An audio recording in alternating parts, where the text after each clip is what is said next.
I don't have a gavel, but I'm hereby convening our meeting of the Intergovernmental Agency.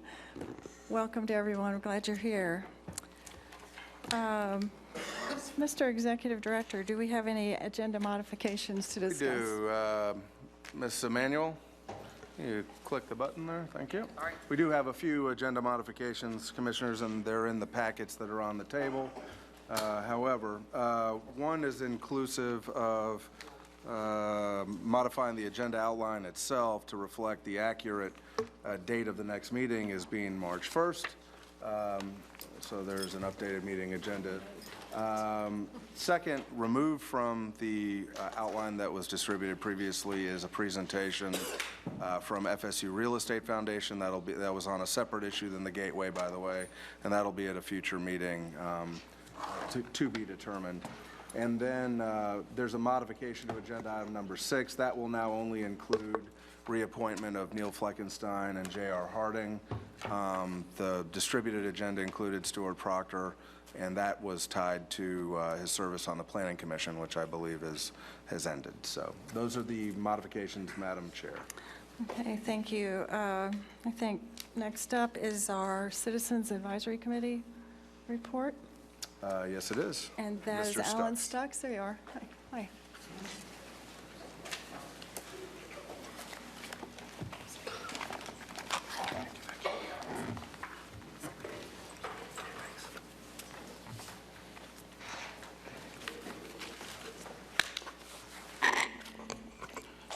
Good evening, everyone. Good evening. My name is Alan Stux. I'm the chair of the Citizen Advisory Committee for 2018. This is my report from the committee. The Citizen Advisory meeting was held on November 16 to review and consider many of the items that will be presented to the IA board today. The Citizen Advisory Committee was updated on current projects and programs for both Blueprint and Office of Economic Vitality.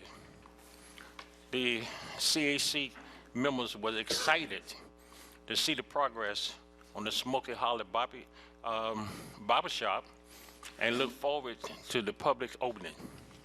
An update on the ACE tour was also presented by the Office of Economic Vitality team, and it is exciting to have global leaders visiting our community and learning from our local projects and investments.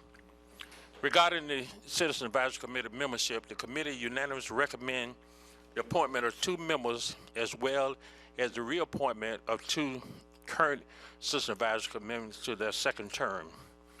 The Citizen Advisory Committee received a presentation on the proposed design change to Magnolia Drive Trail project, and the committee recommended approval of option 2, which provide an 8-foot trail and a 4-foot buffer space between the trail and the back of the curb. The first hearing to consider an amendment to the Airport Gateway project was held at the Citizen Advisory Committee meeting. 13 members of the public spoke at the public hearing and shared their concern and optimism regarding the proposed change to the project. The discussion was held by the Citizen Advisory Committee, and members voted 62 to recommend that the IA board postpone the vote on the proposed change to the Airport Gateway project. Lastly, this meeting will be my last meeting as serving as chair of this committee. Beginning the meeting through 2018, Hugh Timberland's son will serve as the Citizen Advisory Committee chair, and J.R. Harding was elected to serve as vice chair in 2018, and he resumed the role of chair in 2019. If I may, I also want to thank the Blueprint staff for all the service and help they gave me as I served as chair of the committee. That ends my report, Mr. Chairman. Thank you, Mr. Stux. That's a lot of work you all have been doing. I appreciate it very much. We all do. Okay, thank you. And next up, we've got a brief presentation, but we're extremely excited The American Competitiveness Exchange Tour is now in the state of Florida. We are the penultimate stop for that tour, which is coming later this week. And to give a little bit of a highlight of what's already been done and what's coming is our Deputy Director, Christina Paredes. Thank you. As Ben mentioned, we are pleased to announce that the 8th America's Competitiveness Exchange Tour began this week. This tour is a global exchange on innovation and entrepreneurship and serves to build world-class partnerships and collaboration. It's organized by the Organization of American States, the Inter-American Competitive Network, and the U.S. Department of Commerce's Economic Development Agency. As you may know, Commissioners, earlier this year, OEV led a team across North Central Florida in an internationally competitive application process. And in April, it was announced that Orlando, Space Coast, Flagler County, St. Augustine, Gainesville, and Tallahassee, Leon County were selected to host the ACE 8 tour. Yesterday in Orlando, participants experienced the area's thriving tourism and hospitality industry. They got a backstage pass to the Keys of the Kingdom tour in Walt Disney World, as well as booming industries in life sciences, innovative technology, and advanced manufacturing. Today, along the Space Coast, participants witnessed groundbreaking innovations in U.S. space technology, manufacturing from startups to major industries, as well as the academic feeder program to these important industries. Tomorrow in Flagler County, they will highlight the importance of developing an educational pipeline, and in St. Augustine, they will get a glimpse of how private industry can serve as its historic past with successful commercial ventures. And Thursday, the participants will be in Gainesville and will observe the rich assets offered in the areas of biotech, higher education, and in U.S. Institute of Food and Agricultural Sciences. Finally, they will end their tour here in Tallahassee. As you can see, there are 47 participants from 22 countries, and they represent leaders in entrepreneurship, innovation, and manufacturing. And I'm going to take a moment to show you a video of what our participants experienced during their first day here in Florida.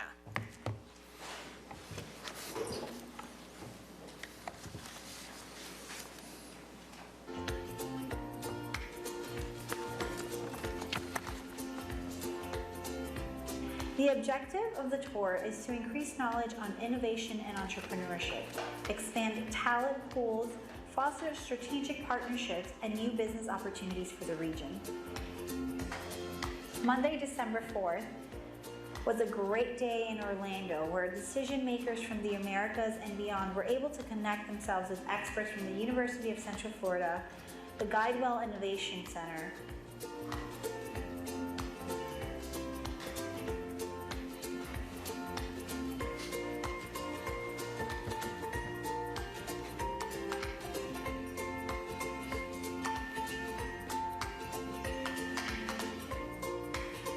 and Bridge before departing to their next destination in Melbourne, Florida.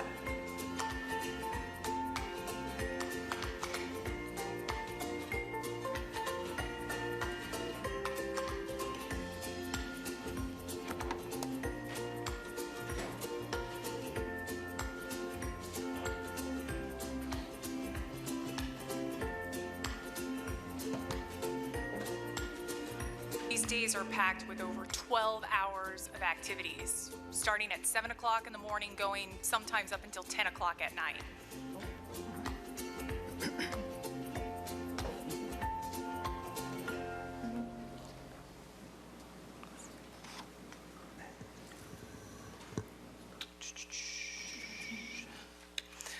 And on Thursday, they will arrive here in Tallahassee, and we plan on showing them a little bit of good old-fashioned Southern hospitality by inviting them to the Champions Club, where we will host a welcome reception. And you all are encouraged and invited to attend. Later on Friday, the participants will discover how focuses in entrepreneurship, research development, university commercialization, and investments in public infrastructure have catalyzed economic vitality and created a vibrant and diverse community here in our hometown. As you can see, this tour truly showcases successful examples of entrepreneurship, innovation, strategic investment, and private-public partnerships. We thank you for your leadership in supporting this tour as we strive to continue to build a community that is economically competitive in the global marketplace. And I'll be happy to answer any questions that you have about the tour, Commissioners. Thank you very much. I thought maybe our own Commissioner Dozier might have a word or two to say, since she's been very instrumental in this and participated in it 2 years ago, I think. Thank you, Madam Chair. I appreciate that invitation. Well, I guess I will say I attended ACE 3 in May of 15. It was one of the most high impact, tours I've ever been on. We were from St. Paul, Minnesota, in Minneapolis, through small towns in Wisconsin on down to Madison, and then on to Chicago and Milwaukee. The fact that we were successful in this bid means not only that we have a lot to show and we're on the radar of the federal government, of others, but of all these international partners, but also it's going to help us build some connections. I think the only other thing I would say, Madam Chair, is that it cannot be lost that our team, led by Christina and many others. Christina's participated in ACE Texas, Lindsay was on ACE Canada, and they crafted a successful bid. We brought this opportunity to all of the partners you saw on that list, and that's substantial. We're helping the whole state, our region, and you all did a fantastic job, so thank you very much. Thanks very much. Any other comments? Okay, thank you. Now, it is actually my honor to make a couple of presentations, and the first one is to Maribel Nicholson-Choice, who's been our general counsel for 14 years. Would you like to come up here, Maribel? We hate to see you leaving. I appreciate the opportunity I've had over the years to assist the board, and I'm open to continue to help in any way that Ben sees fit. 14 years of sitting right up here with us, ready to take on any bombs that could be dropped along the way. We appreciate enormously flexibility and your knowledge. Thank you. Thank you so much.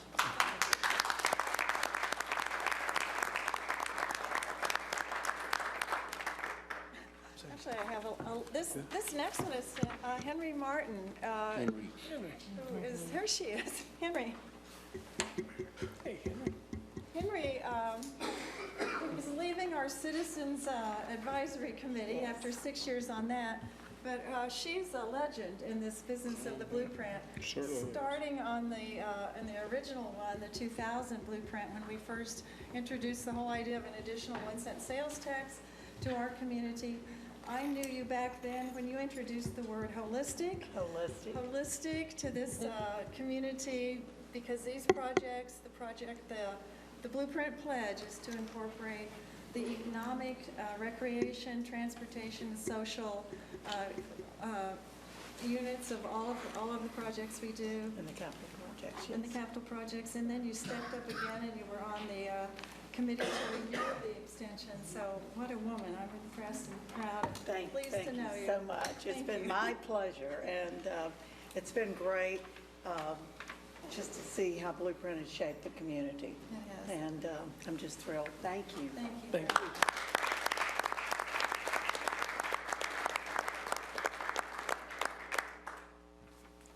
Honors have been done. Thank you. Okay, Madam Chair, Commissioners, there's been the practice in prior meetings, and I think it's worked with some success. You do have in the consent agenda updates from Blueprint and updates from OEV, but we have prepared a brief presentation to sort of hit the highlights, walk through that, and also allow, I think even within presentations, the opportunity at the chair's discretion for a little bit of dialogue as well. So I think Blueprint is up first. I'll turn it over to our Blueprint Director, Charles Hargraves. Thank you, Mr. Pingree. Commissioners, the first project, and if somebody would advance it to the next slide, that'd be great. The first project we wanted to hit was the Smoky Hollow Barbershop. I don't know if anybody has been by there, but the barbershop has been fully restored and is sitting on site. We're doing some minor touch-ups to access to that facility, and we'll be working with the City of Tallahassee Parks and Recs Department on some landscaping. But we are sincerely hopeful that we will be complete with this aspect of the project by the end of this month, and looking forward to a grand opening event in early February of 2018. We also wanted to bring back an update on Franklin Boulevard. There's been a lot of information concerning the depression at Park Avenue and, Park Avenue and Franklin Boulevard. We just wanted to let you know that we had worked with the construction team to develop a remediation plan. The contractor is moving forward with that plan this month. The depression, we hope to be completely restored with that depression by the end of December, with all the remedial activities completed within the early parts of 2018, February, March at the latest.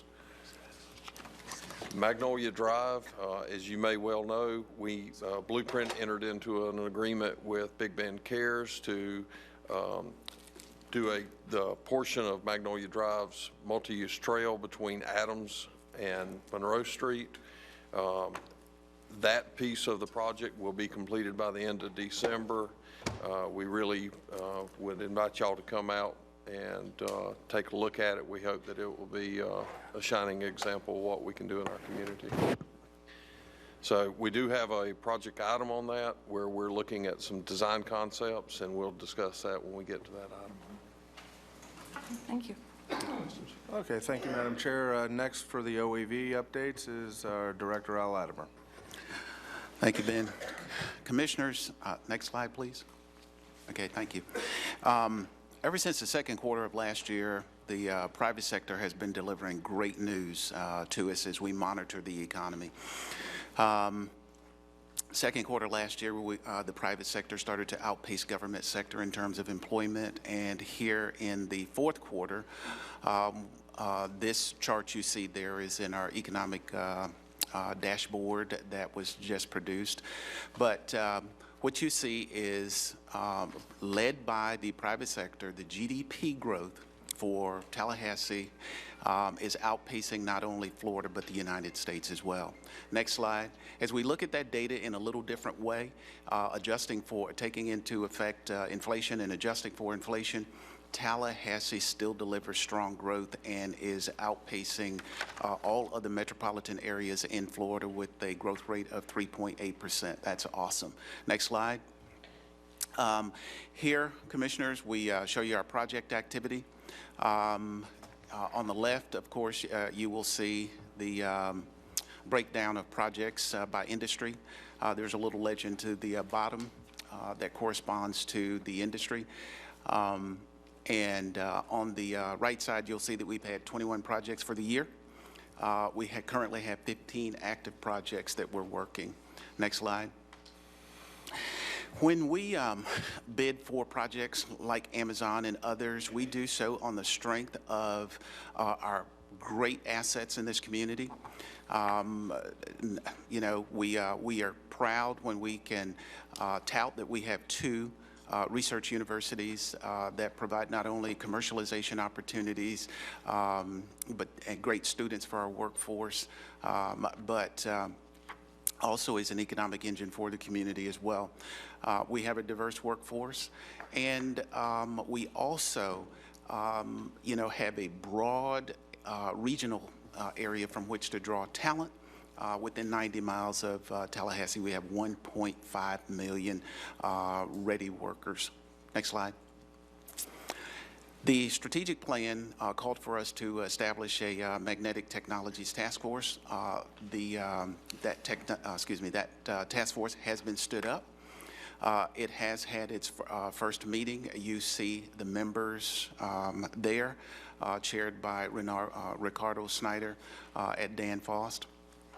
And the strategy there, of course, is to refine and prioritize opportunities that will allow us to grow businesses around the magnetic technologies cluster.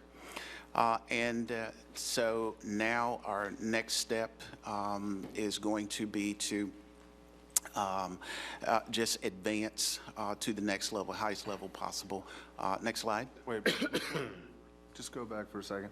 Just to emphasize the focus of the members of that. I just wanted to add a couple words to Al's presentation.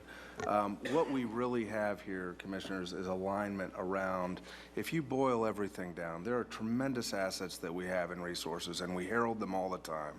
But there is truly one thing that we have that nearly no one else globally does, and that's our magnetic and our research around magnetic capabilities. We are really honored, blessed, if you will, that we were able to get the names that you see there on that task force engaged. There is a sense of urgency around this task force that is compelling. And so the only other thing I wanted to let you know is they are driving your staff hard, as they should. We have, I think, a limited window to keep them fully engaged to see how we can put points up on the board around this subject matter area. I would fully expect you have a report from these good people at your next IA meeting. So I just wanted to echo that. Thank you, Al. Okay, also in our strategic plan, we of course are focusing on talent pipeline development. At our September, or at the September 19th IA meeting, we actually had a conversation about the talent gap assessment that has been initiated and the expected completion date of our targeted study, and how those two will work together to support identifying gaps and then identifying talent to support the workforce around our targeted industries. As part of the next steps relative to the workforce, we are going to have a broader discussion when we come back to you at the completion of the targeted industry study, which the presentation will be in March of 2018. Your very next meeting. Very next meeting. Madam Chair. Yes, sir. I appreciate the update on this. Chairman Lindley, you'll recall, along with Commissioner Miller, we talked about this at the last meeting when we were presented with the Urban Vitality Job Creation Program. I brought up the question of continuing on what you have been and the county have been working on with regard to Leon Works. And I think many conversations that those of us have had individually with different job sectors that have repeatedly complained about the talent gap. We know what they are. We have heard them repeatedly. I think the studies are really important, obviously, to be done, but at some point we've got to bring this to heel. I mean, the program we voted on in September kind of came from nowhere, glad to do it, but the criticism that I think folks have of economic development programs is that they almost deal with at the very top level of how much money you put out there to recruit company X, Y, and Z into your community, and not enough into how we develop the skills of the workers to then take advantage of those jobs that then get created. That is an absent moment, and I actually think that filling that gap will check a number of boxes for us. There are a lot of folks who are looking for retraining. There are a lot of folks who are looking to be trained in the first place. There are a lot of folks who don't have access to the resources financially to access some of those training programs. And so, including certain corporations that we spend a lot of money investing in to recruit to this community, who say they're having a hard time filling the talent level of the jobs that are good paying jobs. And so I appreciate staff's update on this. We've been talking about it now since February. I know at least when the commission discussed, the city commission discussed it at our staff, at our commission retreat. It then has been discussed again at this board on several occasions. I understand that it's gone before a couple of the committees.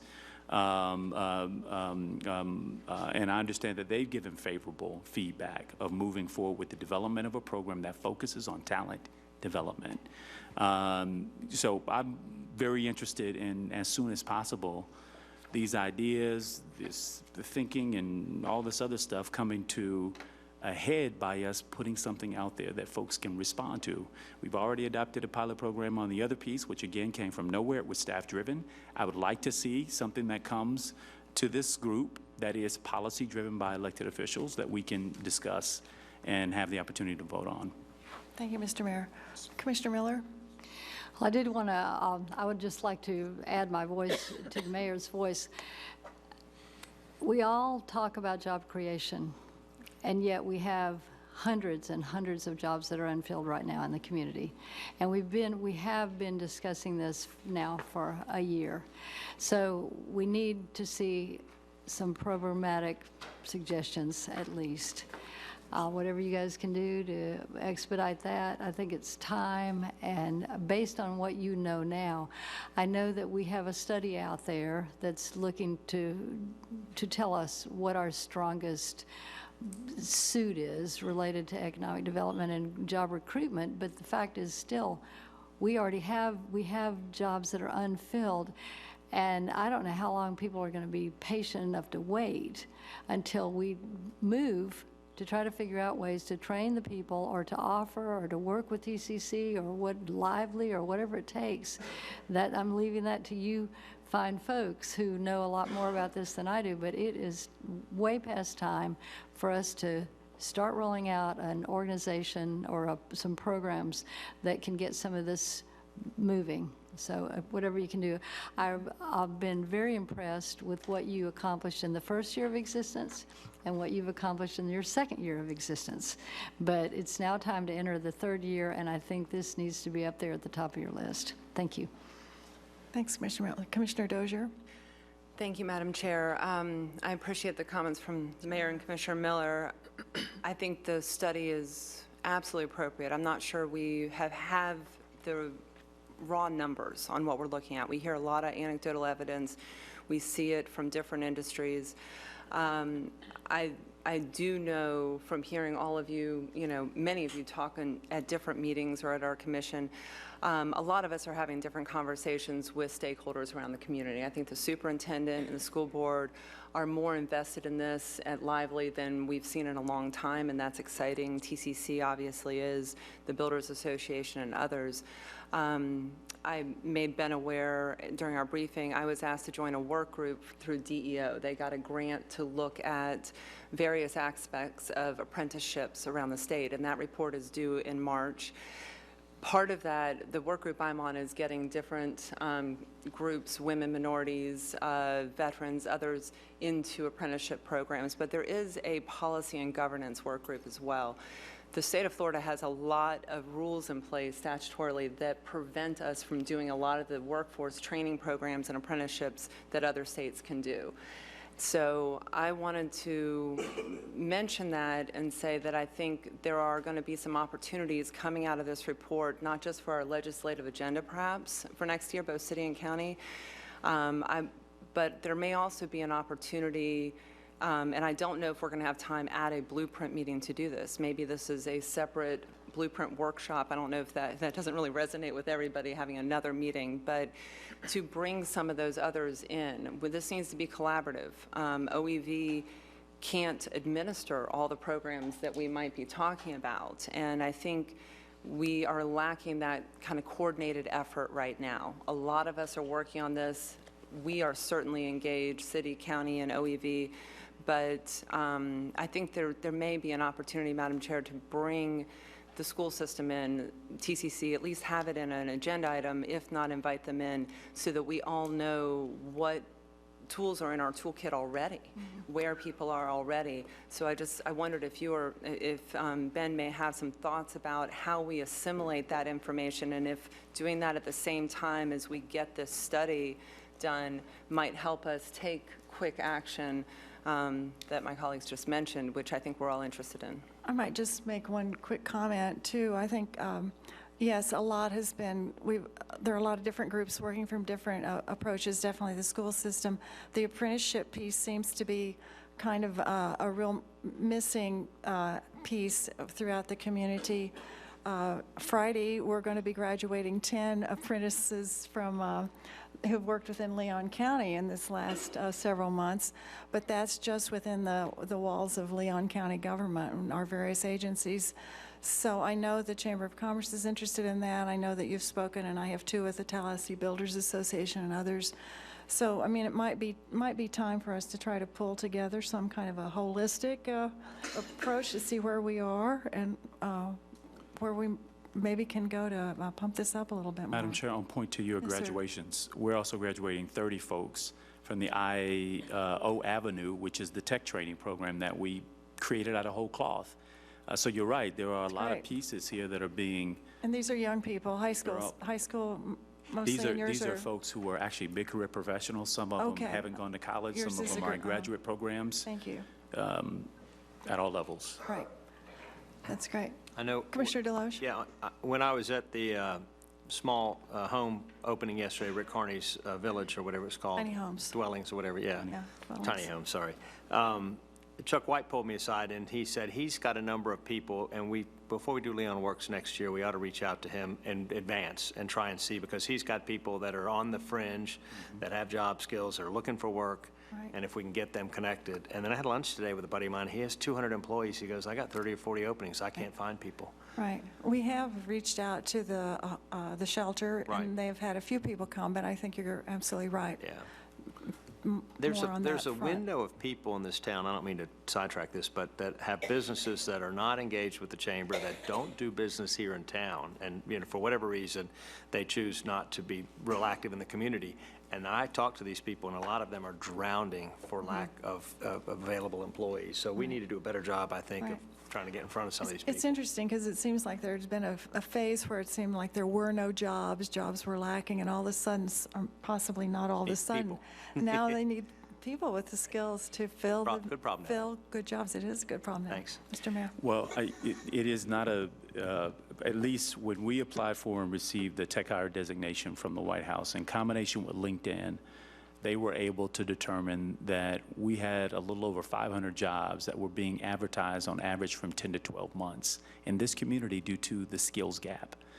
We now have formulated an entirely new economic development arm through vis-a-vis this Department of Economic Vitality. We will very soon be accused of being guilty of what the previous outfits may look like if we don't also include in this as responsive of an approach as our community demands right now. And that's not a knock on anything else. It's simply to say, but the whole debate that we saw during the legislative session last year was about communities and the state dangling money to recruit corporations, and that people were left behind on the other end of it, that there was no investment in the development of the talent. So we bring these companies in, and then they would go out of state to recruit the talent for good-paying jobs to come into our state. And so I don't think we want the same in our city, and I've heard it expressed at this board, at this table, and I've also seen it through various disparate efforts that folks have been involved in. And I'm just saying, study after study, we convene folks on, 627, 620, 727, or 728 for 3 different meetings around this whole question, soliciting input from various stakeholders in the community, and we still don't have a program that this group is able to respond to. So all that to say, March, if that's the next speediest available opportunity to hear something, it is what it is, but I would just say the sooner the better. It's been on the table for a while. Commissioner Nick Maddox. Briefly, Madam Chair, just want to make sure that staff and OEV, if that's going to come back to us in March, as chief elected official of the Career Source Board, include as much of what we're doing with Career Source as possible. When you talk about retraining and training in general, that is the partner that we should be working with heavily on anything we're trying to develop. And so anything that we're trying to do new, anything that we're already doing, I would love, if we're going to have a report come back with some of that source, I would love to hear how much Career Source is involved, because they have plenty of dollars that we could leverage with our dollars to try to make sure that we're getting the most bang for our buck and trying to do this retraining and getting people ready for the workforce. Absolutely. Mr. Pingree, would you like to take a turn? All right. First and foremost, thank you for the input received, and first an acknowledgement that this isn't the first meeting that input was shared. So OEV has absolutely engaged with a number of those partners. That includes Career Source. We will continue to do that. I do want to thank you for the patience. At the same time, I acknowledge the patience has run its course, and that's evident. but the patience to do some of these studies that are important, that have not been done in over a decade, to help inform what ultimately we present to you. That being stated, we are absolutely working on a program, not the first one that we've done, but the first one of this kind. March is the target, and we hear you loud and clear that you look forward to that very much so in a concerted, holistic effort with our other partners, and we'll bring that back to you. Do we need a formal motion for an agenda item to that effect? I'd be happy to entertain one. I was going to ask that question to include in that, thank you, Madam Chair. I think in our briefing before the September meeting, we talked about possible programs that you all might be working on, and I think that is going to be great, and I know you're doing that simultaneously with a study. Do we need a formal motion to get an assessment of what our partner organizations, and thank you, Commissioner Maddox, for bringing up CareerSource. I didn't mean to leave them out, certainly, but TCC, CareerSource, the others are doing, or could you include that in the agenda item with board, just general direction? The program and the agenda item around a program proposal, in my mind, would include these components, but as the chair had stated, we welcome any motion, but right. we've heard you. Second. Motion's been made and seconded. There we go. Without objection, we're, all of those in favor of such an agenda item, say aye. Aye. Bring this back in March. Thank you. All right. We have a couple more items on. Commissioner, I actually have one more slide. Okay. Okay. I just want to keep you updated on our MWSBE program. In 2018, we're offering some industry training academies which are going to identify opportunities for certified businesses to be connected with areas where they are not currently benefiting from. We are supporting them as we have a attitude internally to harness all opportunities, which means to help them, certified businesses, connect with all those public and private opportunities that may be available to them. Administratively, we're continuing to combine the city and the county MWSBE administrative backbones. And finally, we are implementing some software called BidSync, which is going to allow the procurement offices, the primes, and the subs to communicate all on this same platform, which is going to provide great opportunity searching and information sharing. That's perfect. Perfect. Right along the same lines. Thank you. Commissioner Dozier.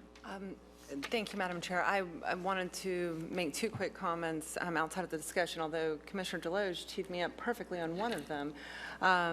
First, our staff did a fantastic job on E-Month. I just wanted to thank all of you and all the volunteers. That was, I'm sure a lot of you went to some of those events, but that was a really great job.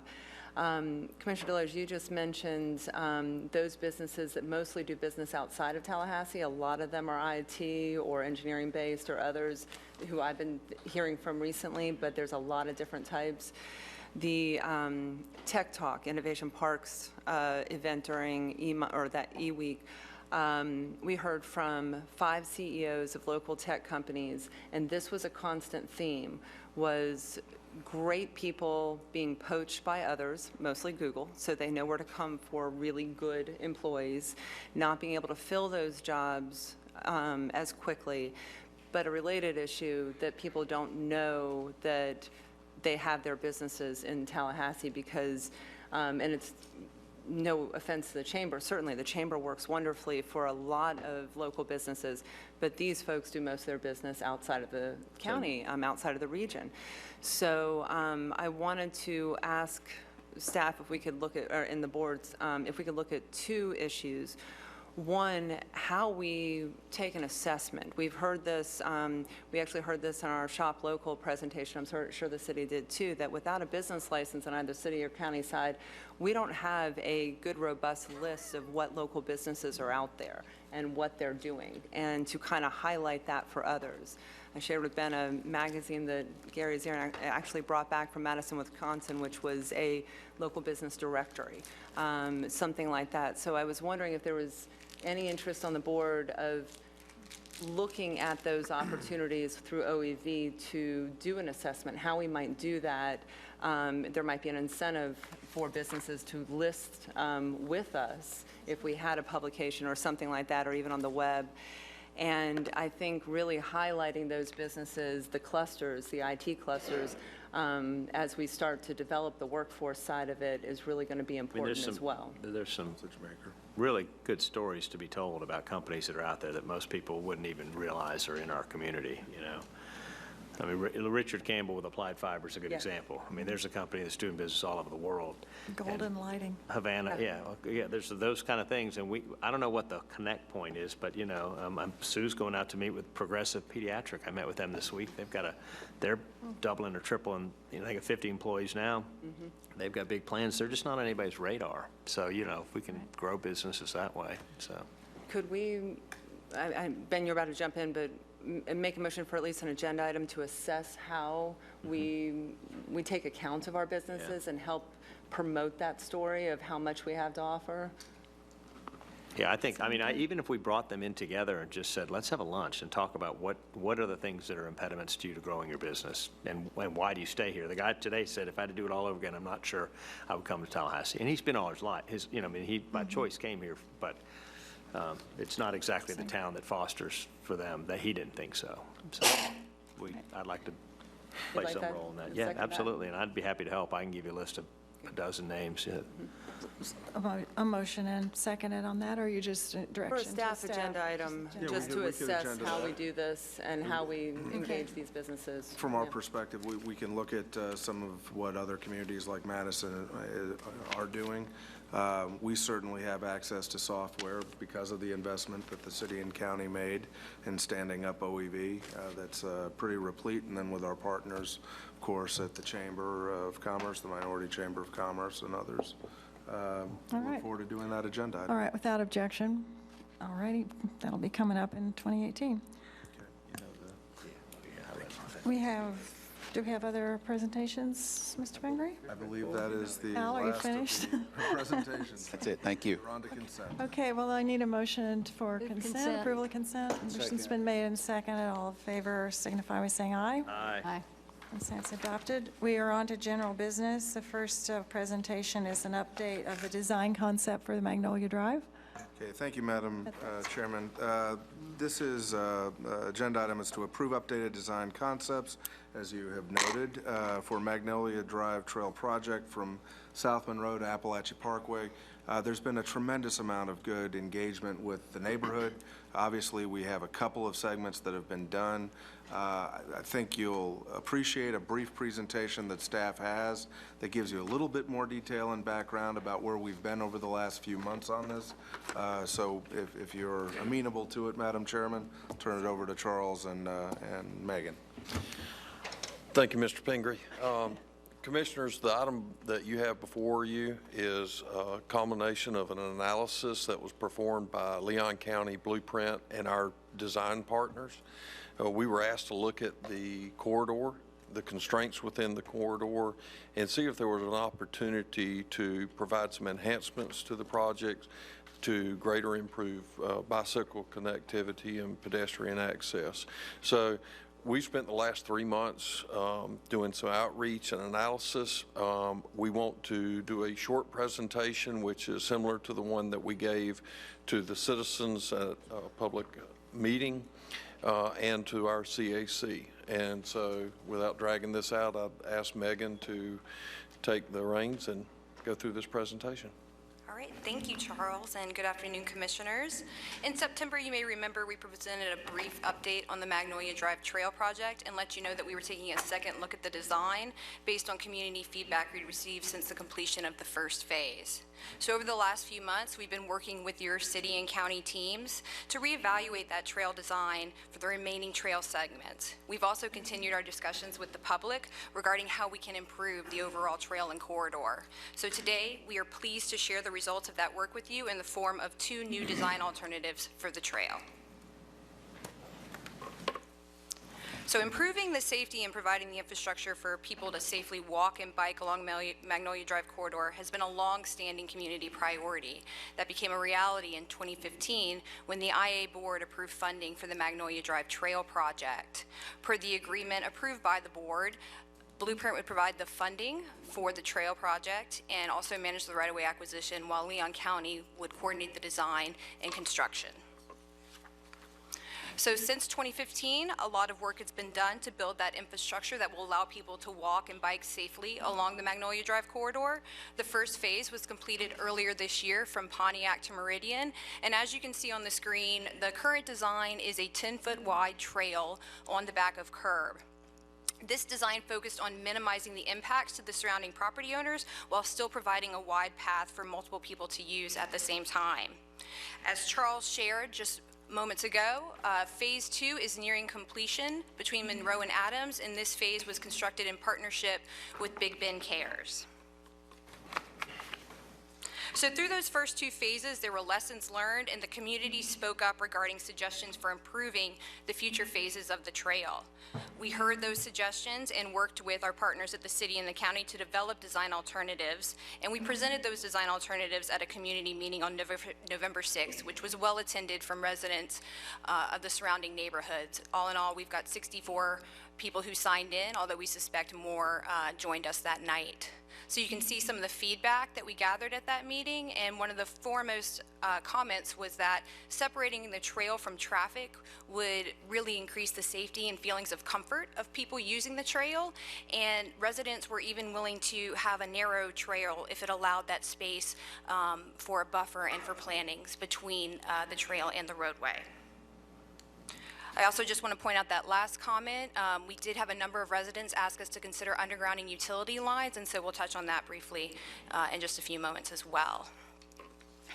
So another thing we touched on at that meeting was that some of the challenges posed by the existing conditions along this corridor, this is a primarily residential roadway, so there's a lot of driveways, there's steep slopes and ditches, as well as those overhead and underground utility lines. And so while we acknowledge these challenges along the corridor, this reevaluation of the design and the proposed addition of that planting strip and buffer space gives us more tools and the space to turn those constraints into design features. As you can see on the screen, that's a picture of Lafayette Street, and that is an example of meandering the trail, which was a suggestion from that citizens meeting. And that'll allow us to address some of the other comments we heard, such as preserving the tree canopy, which is really beautiful along Magnolia Drive. So this variation in the design and this change that we're recommending will allow us to address those concerns while preserving what citizens really love about their neighborhood. So our design teams have developed 2 viable alternatives to the current design, and just as a reminder, the current design is that 10-foot trail on the back of curb. The first design alternative is a 4-foot buffer with an 8-foot trail, and this 4-foot buffer would provide that separation, allow for plantings, and create that feeling of separation from the traffic that's moving along Magnolia Drive. We did have a number of citizens suggest a 2-foot buffer as an alternative, but in talking with our counterparts at the city and the county, they really emphasize that you need a minimum of 4 foot to have sustainable plantings, and so that's what we are recommending, is that minimum 4-foot buffer. So there may be some additional right-of-way needed, and we are expecting that adding that extra width in the terms of buffer to that trail would have an estimated cost increase of about $500,000. The second design alternative maintains the 10-foot trail and the 4-foot buffer. So obviously this provides 2 foot more room for people walking and biking. There will be associated greater right-of-way impacts, and the cost is correspondingly increased at $1.1 million. So we are recommending, based on our conversations at those community meetings and our own research and discussions with your city and county teams, the option with the 4-foot buffer and the 8-foot trail in terms of changing the design for the Magnolia Drive trail. So the process of reevaluating the trail design has also provided us the time to seriously evaluate the community suggestion of undergrounding utility lines. At that community meeting, a lot of those comments were made in the context of the significant storm events we've had over the past 2 years here in our community, which included 2 hurricanes. The communities and neighborhoods around Magnolia Drive experienced significant damage to their electric utility infrastructure, as well as prolonged power outages. So undergrounding the overhead electric utility lines would improve that system reliability, as well as minimizing power outages, as well as minimizing the cost to the city of repairing those in the future, in a future storm event. So working with our partners at the City of Tallahassee Electric Utility, we've come up with a preliminary cost estimate for undergrounding the utilities from Lafayette Street all the way to Monroe, and that's about $4 million. Now, this is a preliminary cost estimate, and we look forward to continuing to work with the city to refine that. But one of the great things that the city has done is, since this project was first approved in 2015, and since we've had those 2 hurricanes, they've approved a cost-sharing partnership to help underground lines throughout different places in our community. So the city has, through this cost-sharing partnership, has the ability to cover 25% of the total cost of undergrounding, and then 75% would be paid by the developer. Point of information, Madam Chair, who is the Yes, sir. developer? Oh, in this case, it would be Blueprint. Blueprint. So what we're asking for approval on today is option 2, to modify the design to provide an 8-foot trail with a 4-foot buffer space. And then we're also asking for approval of option 4, which will allow us to continue working with the City of Tallahassee to refine that partnership, get a final cost estimate on the full cost of undergrounding those utility lines. Madam Chair, move options 2 and 4. Second. Okay. Yes, sir. We have 2 citizens to be heard, so I recognize the motion and second. Go ahead. Okay, this is to the motion, Madam Chair. In the briefing that I had with the OEV staff, what was brought to my attention was that the segment that has already been completed from Meridian to Pontiac in no way matches what is being proposed going in the other direction. And so what I would like to see is a continuous trail that looks like what we're proposing here from Meridian to Pontiac. If you've driven that corridor, they've done a good job, but you've got a little spot for a mailbox. It looks dorky when you're driving that corridor. And if we're going to do this for the segment headed north, then I think that segment from Meridian to Pontiac ought to mimic the look of what we're proposing here with the undergrounding of the utilities as well. The other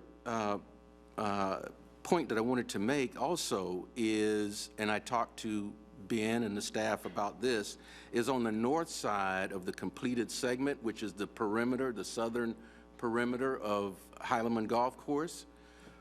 Something needs to be done with the aesthetics of that perimeter. It takes away even from what we've done along that corridor currently. I mean, there are fallen limbs, there's overgrown weeds. It looks terrible.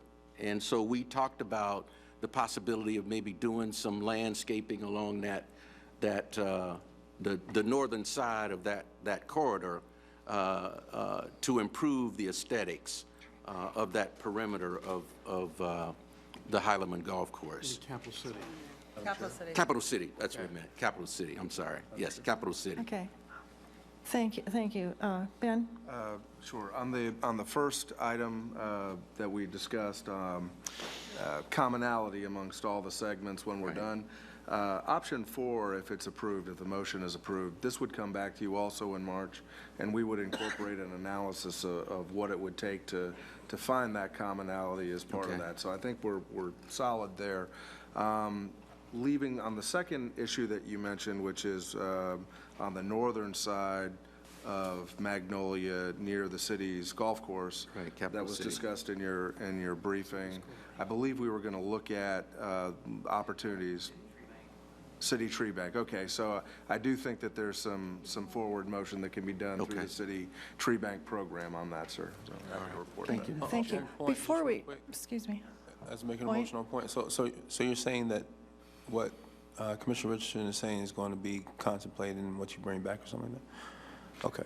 Yes, sir. So option 4 would require us to look at undergrounding utilities for the entire project, really. So Okay. as part of that, we're happy to look at what it would take to do a modification to what's been developed thus far, so that it's in parity with whatever is done in the remainder.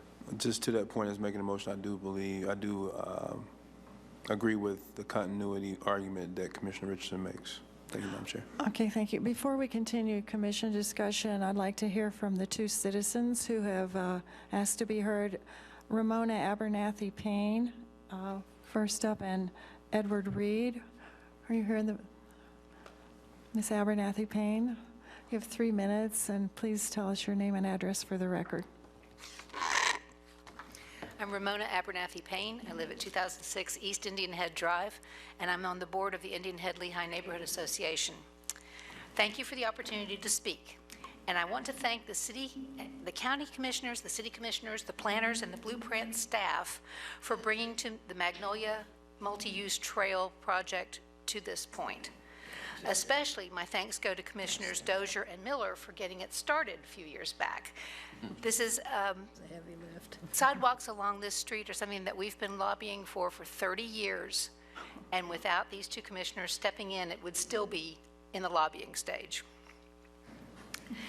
I also want to thank Tony Park and his staff at the county for the hours that they've spent after hours with us in planning and getting the design worked out. We look forward to continuing to work with them over the coming months. The presentation mentioned the shortcomings of the original design that will be corrected. Thank you, Commissioner Richardson. But we'd like to learn from those missteps going forward. And with that in mind, please approve the option 2, building an 8-foot sidewalk with a 4-foot buffer between the sidewalk and the roadway. This buffer can be landscaped to enhance the overall beauty of the drive, as well as providing a safer path for all who use it. Please also direct staff to continue to work with neighbors to continue refining the design as the project moves forward. Thank you very much. Thank you. I'm sorry. Edward Reed. Mr. Reed, your name and address for the record. 3 minutes, please. I'm Edward Reed, 2014 West Indian Head Drive. I ride my bicycle frequently in and around Tallahassee. I much appreciate the changes made to the plan, separating the sidewalk from traffic, providing a physical and visual buffer between sidewalk and road, and making the plan much more attractive overall. The recommended options include a side path intended for bicycle use. Such use would be extremely dangerous and should not be included. Depending on whose data you pick, bicycling on a side path is somewhere between 3 and 25 times as dangerous as riding on the road. In the previous round, my written comments pointed out the serious dangers from this design and referenced the AASHTO guide for bicycle facilities. Unfortunately, no changes were made to the design relative to those comments. AASHTO originally focused only on roads, starting, I believe, in 1914, but added transportation to its name in 1973 and has done its homework regarding design for pedestrians and bicycles. No project should violate AASHTO recommendations without extremely strong and well-documented reasons for exceptions.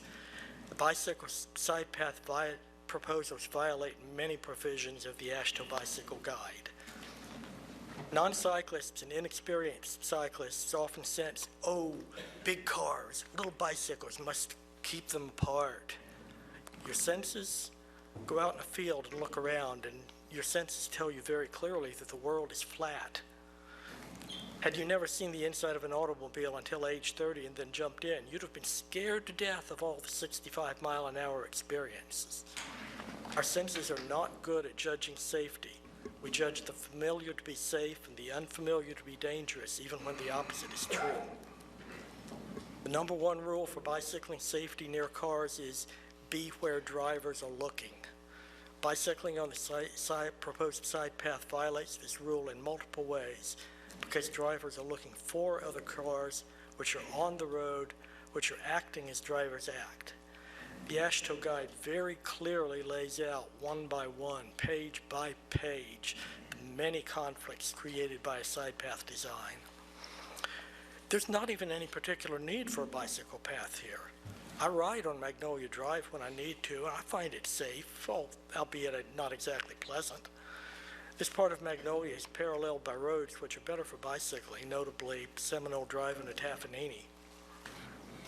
My written comments suggest options which maintain the much-needed pedestrian improvements without creating these dangers for bicyclists. The sidewalk doesn't need to be 8 feet wide once it's not intended for multiple use. The excess width could be used to increase the buffer, to decrease the right-of-way acquisition cost, or to increase the width of the adjacent travel lane to enable cars and bicycles to share the lane. Thank you for your time and your efforts. Thank you. Appreciate your comments. I had Commissioner Ziffer in line. If that's the last, I think it is the last speaker. Commissioner Ziffer. The last speaker made some really good points regarding, particularly with the sidewalk being on that side of the road, there are an awful lot of curb cuts for driveways. And if you're a bicyclist, that's the last thing you want to deal with is all those curb cuts like that. So there may be some consideration to what he suggested, and I hate to throw a monkey wrench in all this, but I think there may be some validity if the trail is just for walking. There may be an opportunity to decrease it to 6 feet and add some of the roadway so the cyclists have more room. Just a consideration. If I could suggest reaching out to FDOT, because there's an awful lot of information about that that's being done all over the state on how to best deal with bicyclists, and I think that is a worthy consideration for us to have between now and the next meeting. And I don't want to slow anything down, but putting bicyclists and walkers in the same path doesn't make sense, and a 10-foot wide walkway just for walkers is an awful lot of space. Yeah, thank you. Commissioner Proctor. Thank you, Madam Chair. I want to ask staff, on this design, consistent with what Commissioner Richardson has lifted up, besides race, what is the single dynamic that has governed the distinction that staff has presented for undergrounding and the eloquent presentation for safety on that part of Magnolia? And what is the dynamic which that area would demand underground utilities, and the recommendation from staff for Project 4 that would not be inclusive of the rest of the need for safety and the impacts from the same area of wind and hurricanes to the part where black people live? What gives you this recommendation differential? Try and answer it as I understand it. I'm not sure that there's a differential. I am. You've told us that. Let me just sort of be clear in terms of why we're coming to option number 4, which is looking at undergrounding utilities for the entire segment from effectively Adams all the way over to Appalachia. That really was stimulated from our experiences of both prior storms, seeing what damage could be done with tropical storm winds to hurricane force winds, and trying to avoid that type of calamity in the future. That is really the reason behind option 4, Commissioner. So it does include the entire Yes, sir. thingy? Okay. Yeah, I'm sorry. I thought I was clear about that previously when presenting it. Okay. Absolutely, it does. On the 4-foot buffer, I echo what Commissioner Richardson has lifted up. And I think that as a matter of the equal protection of services that we're providing on this corridor, its uniformity, as well as our interest in equal protection for safety to everyone, that we would modify and allow for this plan to afford the same level and capacity for safety as we're doing on the other end. I think that we would not be able to explain this 15 years from now to anybody on why we had this difference. So I would like to the maker of the motion that your option 2 would be inclusive of the modification to the areas Commissioner Richardson mentioned from Pontiac back up to Meridian, I guess. As I understand, that's already made that clear? Yes, sir. Okay. Right, okay. There's no further discussion. And secondly, Madam Chair, I have a question. In terms of the switch by Jim Lee Road, we have been on the south portion of Magnolia. Will it continue or will it switch at Jim Lee and go to the other side of the road?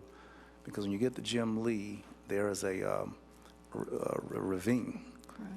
When you make that right off of, how are we going to deal with that, and what is the focal point of making that safe for pedestrians, bicyclists? It's very, if you go down there, it's very easily fall off that cliff in that hole. It's serious. What are we doing? What is the forecast for a design that takes that feature and a very special need there? Commissioner, about a year and a half or 2 years ago, Blueprint acquired the property on the corner. It was acquired because we needed a portion of their property, and the property owner wanted to sell that property. So we actually purchased that property to where we could construct the project between the roadway and have the right-of-way necessary to construct that.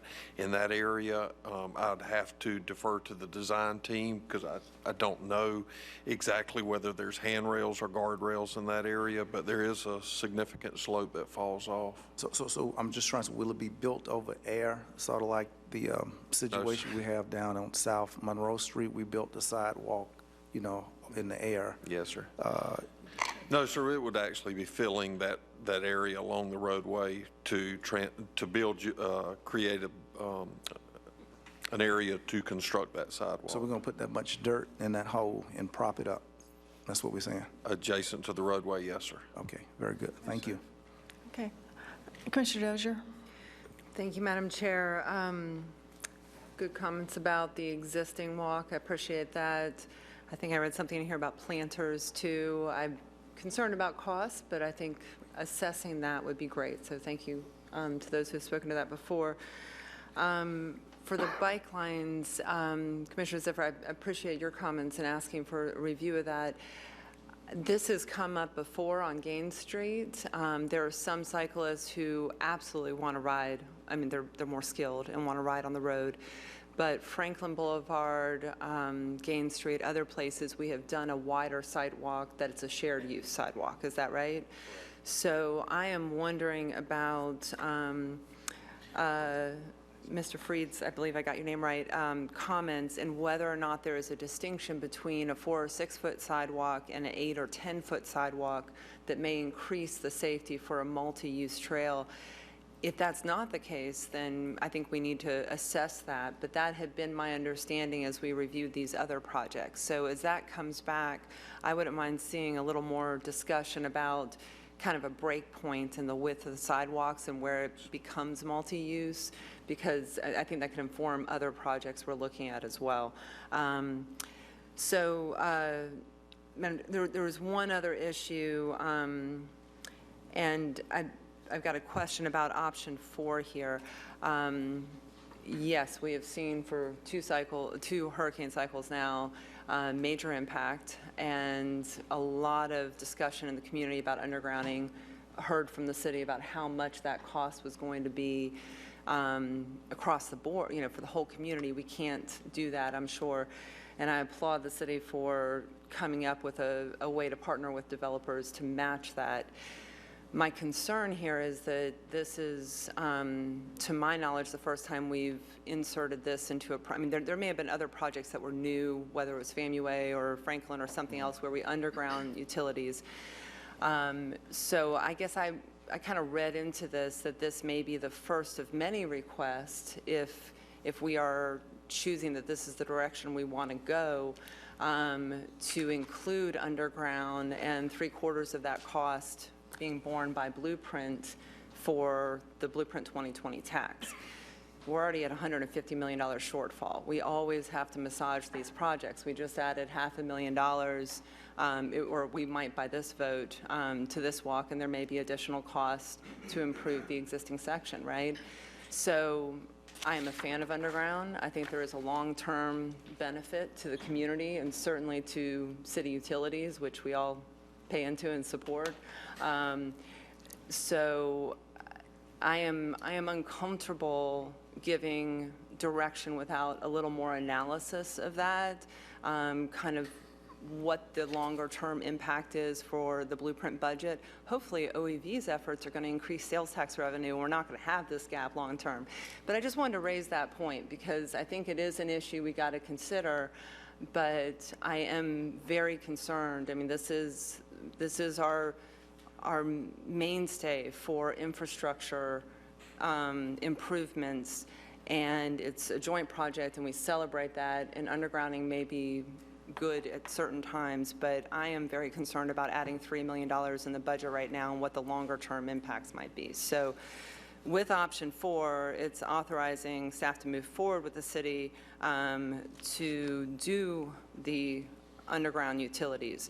I'm wondering, Ben, if it's in March, if we're going to see, along with the sidewalk analysis, you said the PD&E is going to be on hold as you look at the design changes, but also the underground utilities. So are we going to have another chance to discuss this and see the cost impacts, maybe longer term, and could we get into that discussion a little bit more in March? You will. Option 4 really is restricted to this particular project. However, with prior IA directions, you may recall, we are coming back to you in June of next year with a, lack of a better term, a funding plan that covers all of the Blueprint 2020 projects. Now that you've done the prioritization, that would be potentially a logical time to have we'll be talking about the funding gap that exists, and you know, we could expand that conversation to include the opportunity for undergrounding on some larger projects, or have this conversation whatsoever. I guess I'm interested in whether or not the request is going to come to underground in various places. I mean, it may have come from the citizens, but it's also a benefit for city utilities, and there's a cost benefit for the city utilities as well on that. So, so I think in June is a good time to look at the bigger picture.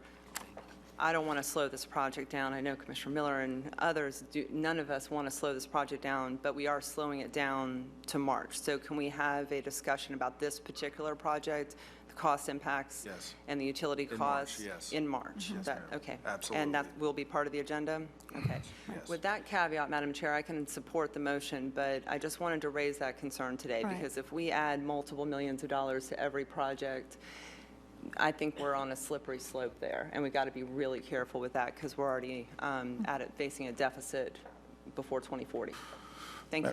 Right, well, the terminology move forward in option 4 can embrace a lot of discussion. So, Perfect. I mean, you know, the bigger picture too. Commissioner Miller? Thank you. Well, I want to clear up a couple things. First of all, the 25 to 75 split is something that has been established as in the agreement with Blueprint on Blueprint projects. This isn't new. And the other thing that I want to bring up, now's a good time, is the fact that it is not necessarily the least cost-effective to underground utilities at all. And it's much more costly to maintain the lines. You have to have 2 guys out there instead of 1. You have to, if there's an outage, you have to send 2 guys out there. They have to basically run cameras up and down the road instead of just eyeballing it, fixing it, and walking on.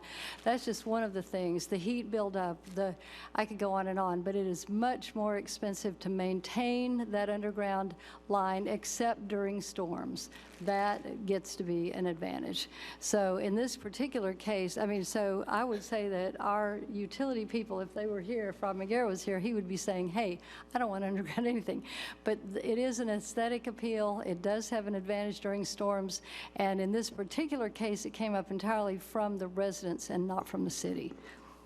Thank you. Commissioner Proctor? Thank you, Madam Chair. And Commissioner Dozier, who has been a genuine champion for sidewalks on this for a number of years, we had not had storms and hurricanes at the conception point of expanding.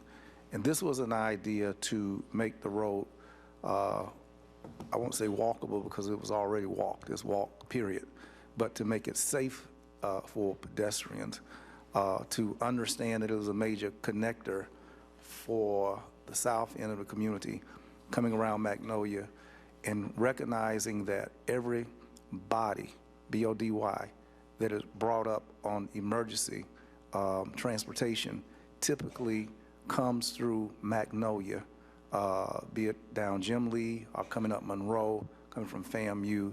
If you go into the hospital in the emergency wagon, then you're coming down the street. We recognize that.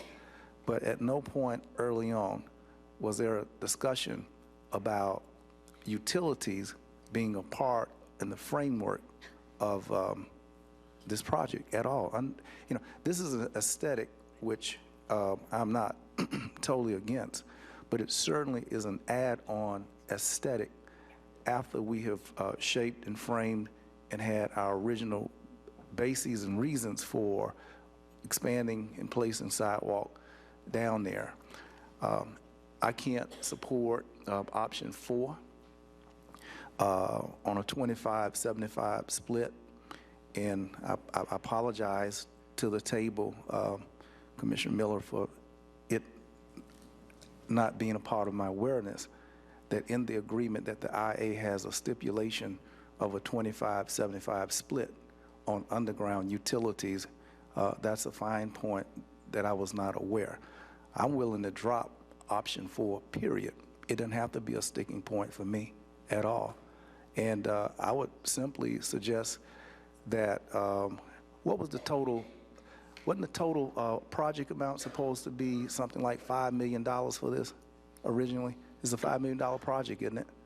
Commissioner, I believe it was 7.8, but if you'll give me a moment, I'll give you the number. Okay.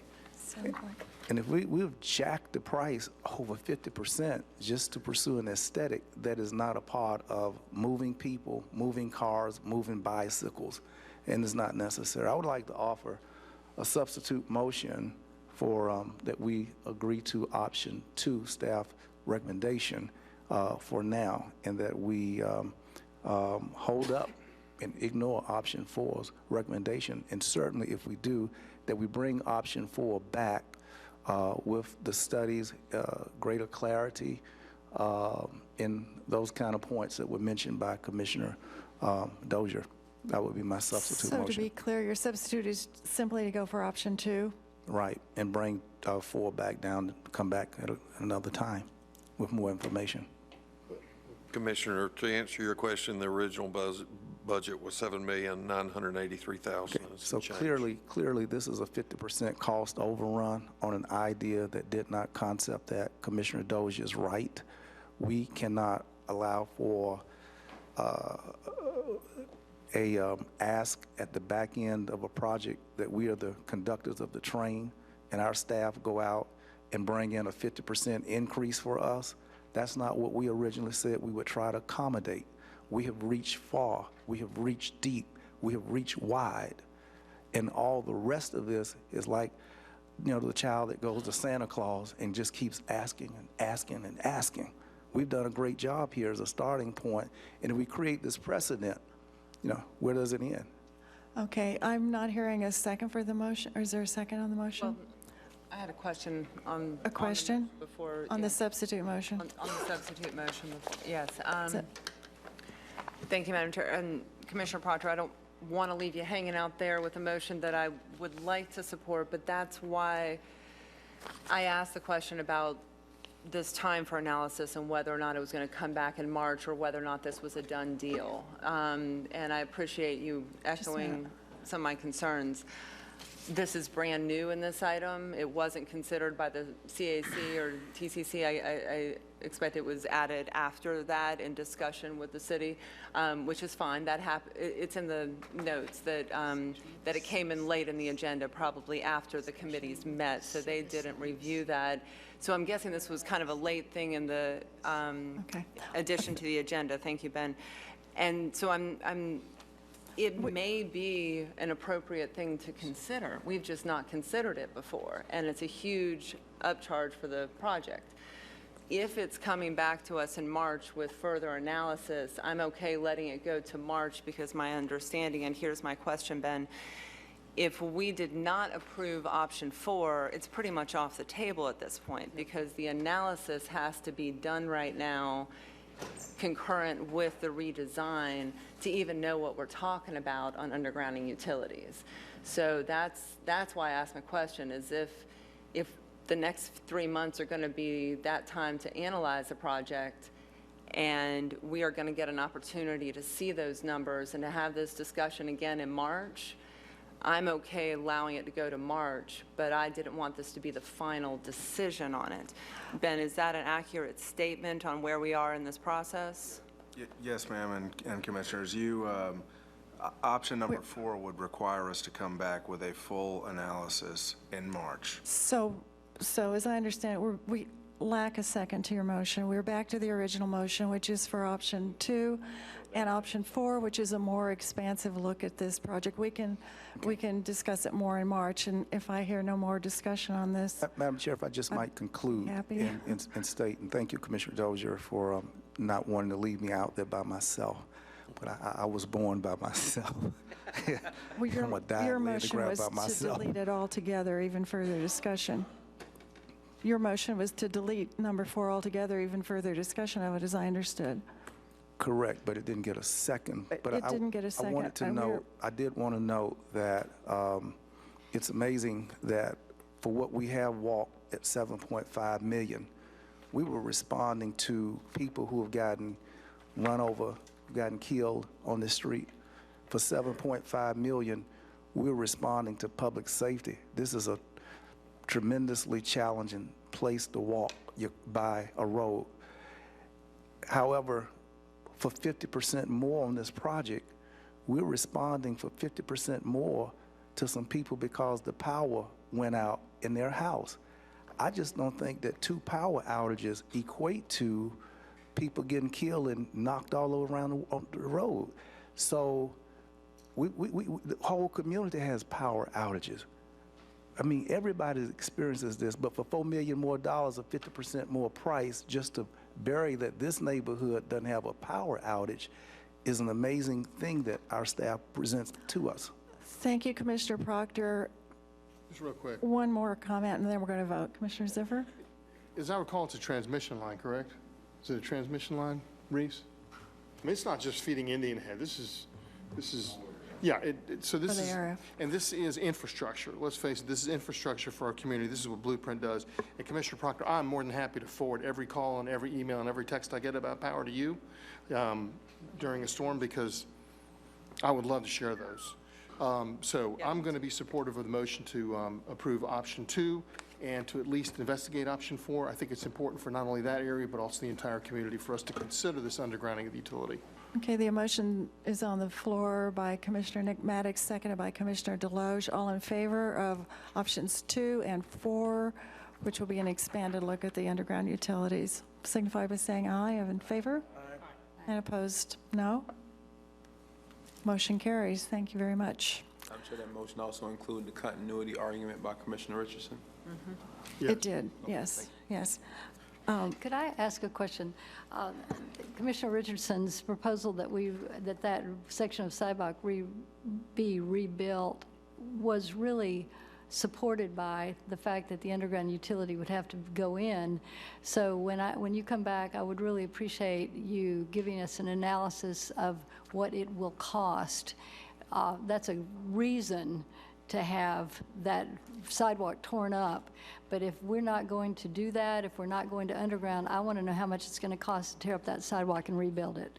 We will break it out. Yes, ma'am. Madam Chair, information request. I'd like staff to provide me a copy of the policy that is a standing recognized agreement that we would pay 75% and the city 25% to bury any kind of utilities. I'd like a copy of that, please.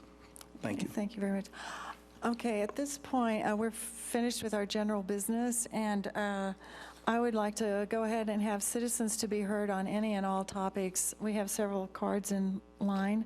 We will break for our public hearing on the airport gateway, which starts at 5:30. There may be some other citizens at that point, but if there are citizens here now who wish to be heard on that or any topic, we will now entertain that.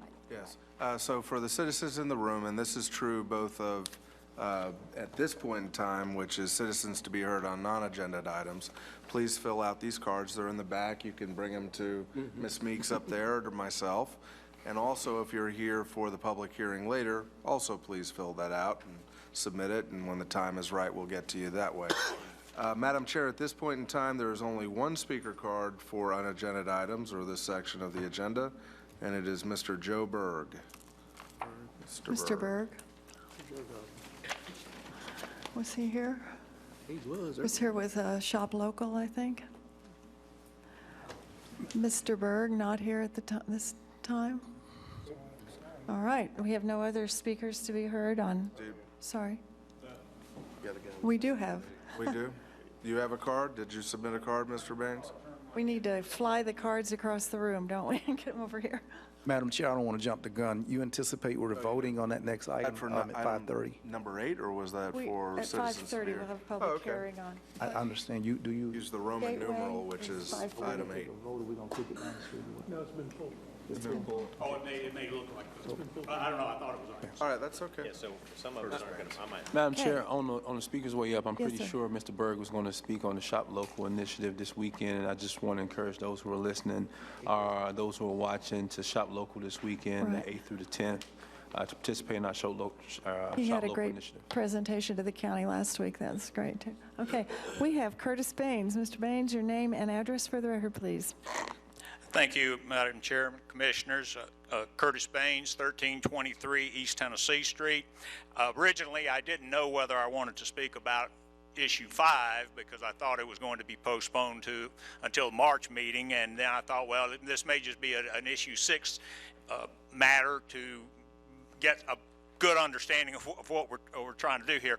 But my interest in this came about because of the recent reports and comments and opinions with respect to the FSU Gateway. And I just want to make sure we're all on the same page, or that I need to catch up a couple of pages or exactly what's going on. But several years ago, when the matter of the 1-cent sales tax came up, I remember a number of people at the county commission meetings objecting to how much we were spending for this, and that we were doing this and not doing that. And we were assured, or I guess we weren't assured, but we were somewhat mollified by the fact that we were told that the projects that are part of the sales tax are not being voted upon by the public, that the public was simply voting upon whether or not to extend the sales tax for X number of years, which is what everyone went forward on that. And then recently, I've been reading articles, reading reports, reading comments, hearing people talk about how the people voted on these projects, and we cannot be changing them at this late date, which is contrary to everything I understood about what we were doing, because I know when I take pride in trying to vote on in every election that comes up, and I don't remember seeing anything about any particular project on the ballot that particular year. So I just wanted to make sure that, you know, either we are in a position where, based upon changing priorities and situations, we are able to look at those projects and go back and revisit them and either add or take them off as necessary, because I still have some objection about some of the things that we're doing, and I would hope that I have an opportunity as we go forward to express those concerns and try and convince you as to the reasonableness of my priorities. Right. Thank you. Thank you, Mr. Baines. Stanley Sims. Mr. Sims, name and address for the record, please, and you have 3 minutes. My name is Stanley Sims. I'm at 1320 Avondale Way. And I just want to take point of information. I am not the black guy that got the head football coaching game at FSU. Congratulations to him. But I did want to take this opportunity, now that you have it, to discuss this matter, since you all are discussing policy. And the policy that I would like for you all to consider is a policy that when you have $78 million drop into a community where we have some public safety issues, I think that we should take advantage of this opportunity and of this kind of money. We've been in talks with the chamber, we've been in talks with FSU, we've got a diversity crew that have come along together to put this program together, where we're looking at the Ready for Work project. We're even talking with them. according to the sheriff, Commissioner Deloach, we have 1,000 inmates returning to our community. Ready for work is graduating 67. So what's happening to that other 930? And what we're trying to do is, when you have projects like this, capital outlay projects like that, where you're going to drop this kind of money in there, we want some language in there where you will tell these vendors or contractors that you want 15% of this going towards public safety in a certain way. Now, we have not created that system yet, but we have a work committee. Lisa Miller, Tina Pernay just joined us, Patricia McCray. And what we want to do, Commissioner Daley, is when I first got out of prison back in 1991, there was an established employment agency for individuals who had hardship. His name was Mr. Urasa. And let me tell you how far this goes back. You know Jaja that runs career service? Prior to her going to career service, she worked at this, and inmates went there. And that started my partnership with the city of Tallahassee. So what we're trying to do to address our crime issue is going back to those traditional ways that will, what the mayor did was in Tallahassee Forward 2 years ago, he brought a father here where gang members in California came together, established an entrepreneurship making bread. Now they sell bread to the jail. They hire other inmates. We're trying to create that model here in Tallahassee. And so we're asking if you would direct staff to look at these options, that there's some language with our vendors that will gear them toward that. Thank you. I don't know who's the timekeeper, but I love you. Okay. There's the bell. Thanks, Mr. Sims. He's not used to finishing before the time goes. That's what it scared him that he had finished so soon. I've been saying it 10,000 times around this community. But thank you so much, Commissioners. Good message. Madam Chair, Commissioner Maddox was at the mall and went to see Santa Claus the other day. Did he? And I have you to know. Did he cry? Well, what happened was that he checked the list twice, and I think he's going to be in trouble this year.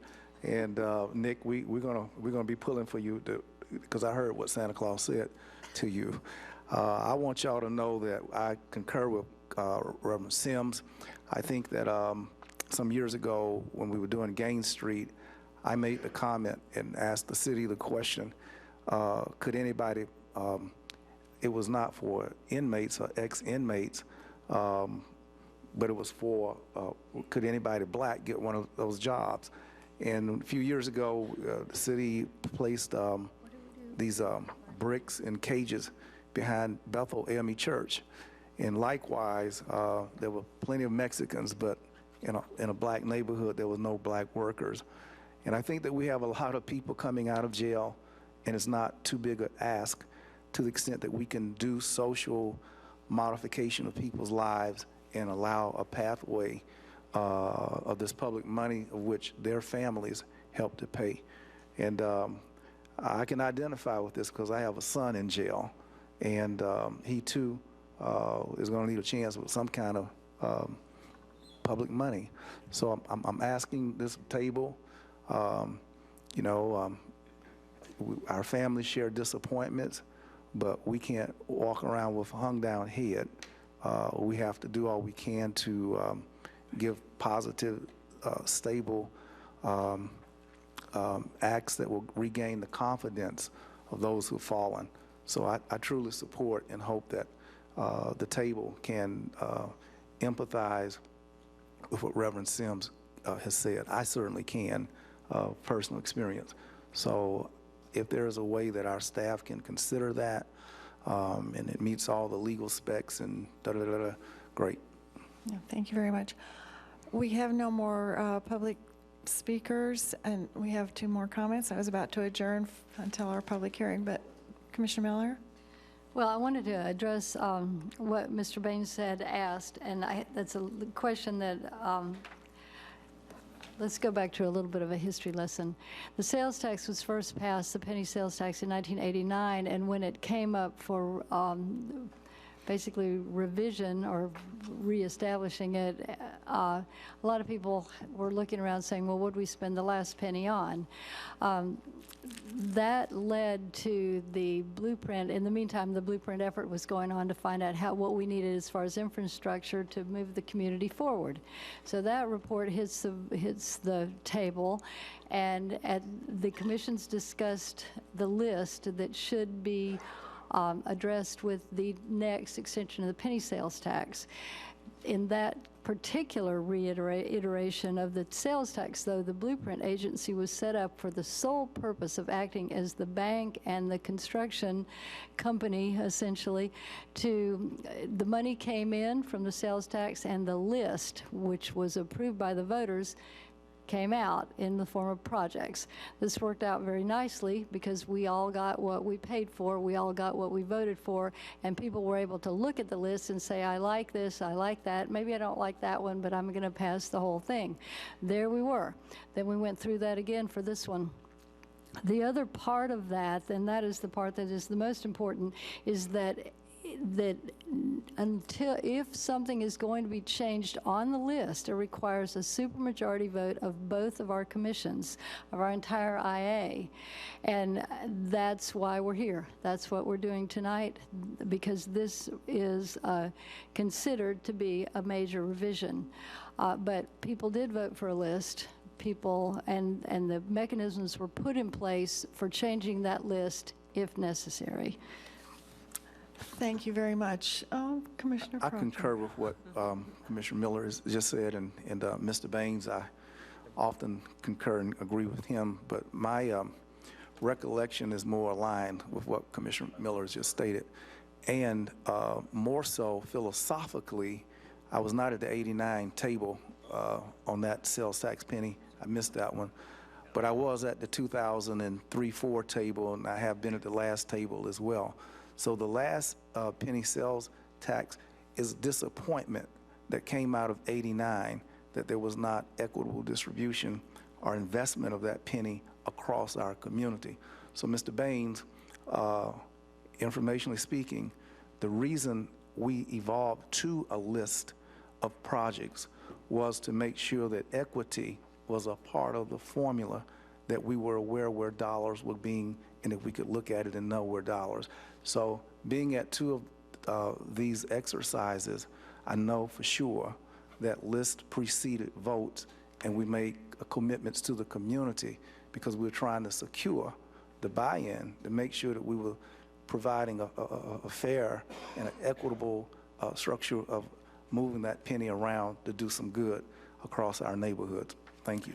Thank you.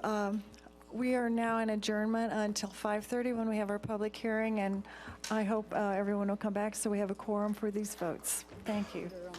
Madam Chairman,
We do have speakers. Okay, ladies and gentlemen, I'm going to convene the public hearing, second public hearing on agenda item 8, which is the Blueprint 2020 Airport Gateway Project. For those of you who may or may not know, we got a request.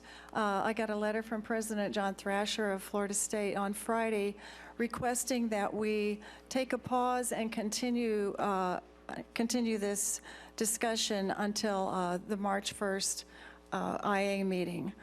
We are nevertheless going to, at this point, have the public comment portion, so anyone who's here to speak on this, we do want to hear, and we've got a list of several cards. It looks like maybe close to a dozen.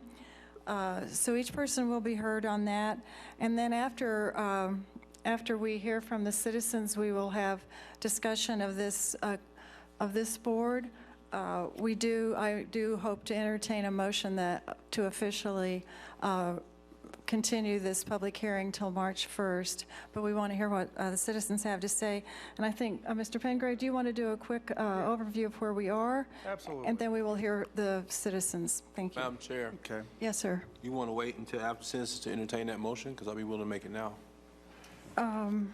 I could accept that motion at this point. Move to continue. Second. Okay, the motion's been made and seconded to continue the voting part of the public hearing on March 1, but we're going to go ahead with the public speakers part right now.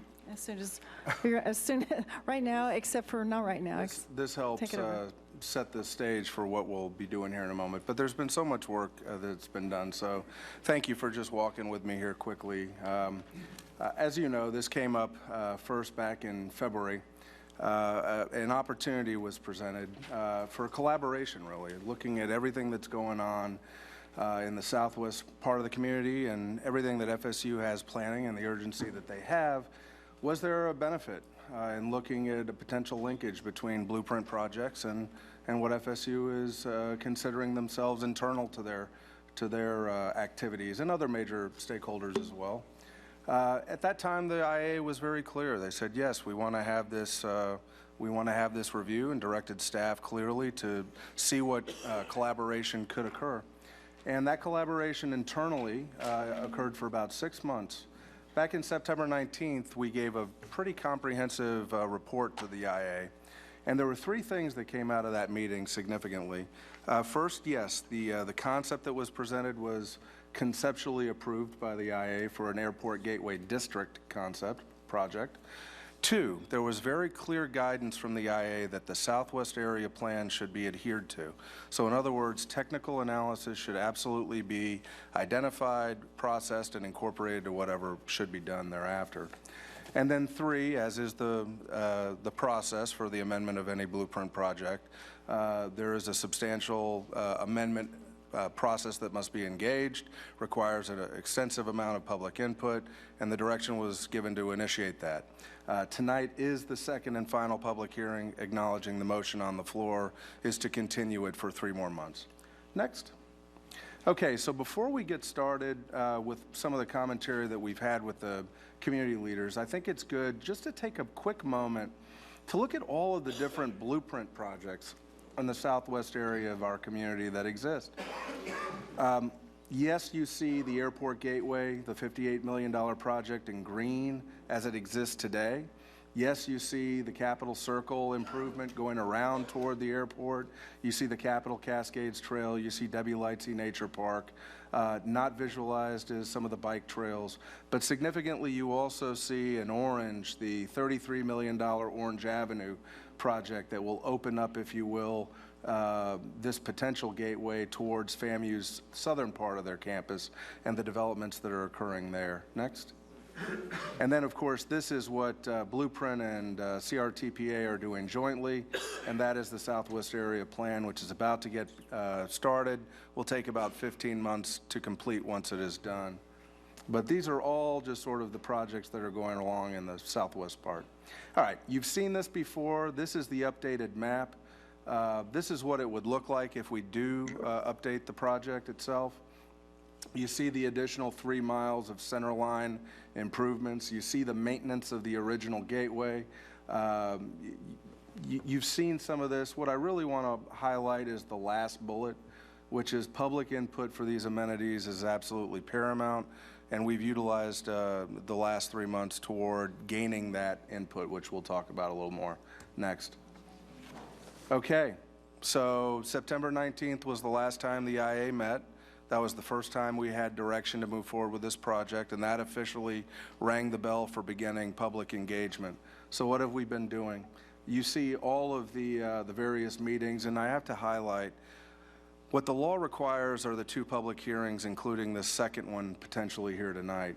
Clearly, the IA said, we want you to do far more than that. We want you to go out and project into the community, to engage and to listen. Now, what you see on this slide, yes, you see a copy of the letter, you see some of the earned media that we generated.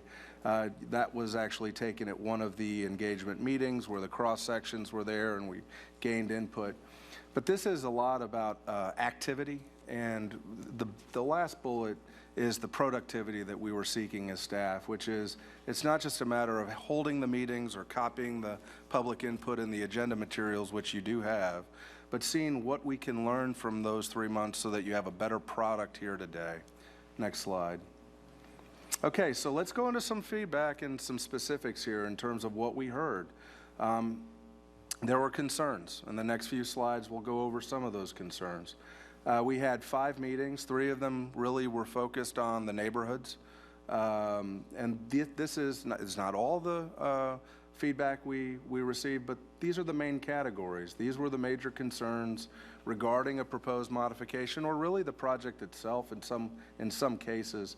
Concerns, as you see, over traffic flow, environmental protection, neighborhood protection, the involvement of FSU as a stakeholder and a contributor. What did that mean for this process? Retaining the ability to 4-lane Spring Hill Road, acknowledging that at some point in the future there may be a need to 4-lane a road south of Orange moving towards Capitol Circle. Which road would it be? Would it be South Lake Bradford or would it be Spring Hill? So, retaining the ability to choose Spring Hill rather than Lake Bradford was discussed.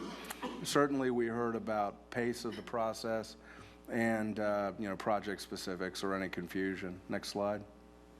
All right, so let's sort of hone in on area by area. Again, this is not to say that only these concerns were shared in these neighborhood areas, but this is sort of the majority of what we gleaned from our, not just the meetings, but the emails and the various communications that we had. This is for the South Lake Bradford area. Obviously, you see choosing Spring Hill Road as that 4-lane thoroughfare of the future mattered. Environmental protection, pace, what was going to happen at FSU when they developed. These were some of the things that we heard predominantly from the South Lake Bradford area. Next. Okay, for the Callan and Spring Hill Road areas, some of it's the same. Some of it's a little bit different. Traffic, now you see sound, that sort of rose up a bit more. What about the land uses or zoning implications? Again, what would happen at FSU's property? That was a consideration. And then for Callan, preservation of the character of the neighborhood. Ensuring that any project, any component of this project would do that. That was certainly a consideration. Next. Okay, for Providence, you see the preservation of neighborhood character, the implementation of the Renaissance Plan. We'll talk about this a little bit later, but about 10 years ago, there was a thorough plan that was done for Providence neighborhood. It was conducted by the Joint City-County Planning Department. It wasn't approved by any body up here. It wasn't intended for the city or the county. It was intended for the Providence neighborhood, and they did approve it, and we'll talk about that some more later. But land uses and zoning, and here we also see the discussion of displacement. So as we talk about a potential right-of-way acquisition on Stuckey, what would that mean, and what mechanisms could be in place to protect anybody who was displaced from any right-of-way acquisition? So this was some of the community feedback. Next. All right, so we had a couple of meetings of the 5 that focused on businesses, really, and you see this here. These were sort of the key comments. Clearly, there's a tremendous economic development opportunity in bringing closer to Innovation Park and the businesses that are located there, the Mag Lab, the joint FAMU FSU College of Engineering, improving modality and safety of mobility around the international airport and what's planned for development there. You see the comments here, but this was some of the feedback that we received from businesses in the area and the business community at large. Next. All right, so this slide, I wanted to be very specific. There's a lot about the various cross-sections, that some in the citizens, even in this room, have not heard yet, or that have heard already, I'm sorry, about each of the different segments. This slide is indicative of what have we learned since the last IA meeting and what has been incorporated into the project as it stands or sits here today before you. And you can see segment by segment, this is what we learned, and we have updated the plan, if you will, should action have been taken or be taken today, that this would have been included. A couple of things, we talked about the Providence Neighborhood Renaissance Plan. You can see the maintenance of funding for gateway enhancements on Lake Bradford Road. You can see segment G, the last one where I want to land and go into the next slide. We were able to identify maintenance of funding for right-of-way acquisition for future widening on Spring Hill Road. We heard loud and clear, not just from the citizens out in the neighborhoods, but also from this IA at the past meeting, that was something you really wanted us to analyze. Next slide, please. So this is what we did. We went back and we analyzed it, and what we found was this map reflects public and private ownership along Spring Hill Road from Orange Avenue down to Capitol Circle. And what you can clearly see visually, don't need me to explain, is that there's an abundance of publicly held land along that segment, along that corridor. We believe that there's adequate funding that exists, specifically if we were able to have the public ownership, city, county, Blueprint, and the state, provide dedicated access or easements to the right-of-way that would be needed along this roadway at little or no cost to Blueprint to acquire that. We believe we can significantly mitigate the cost for acquiring right-of-way from privately held lands.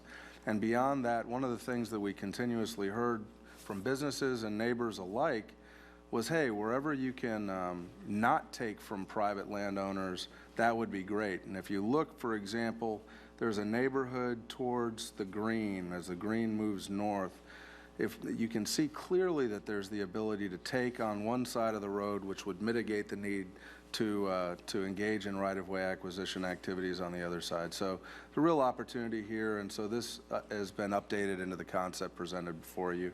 Next.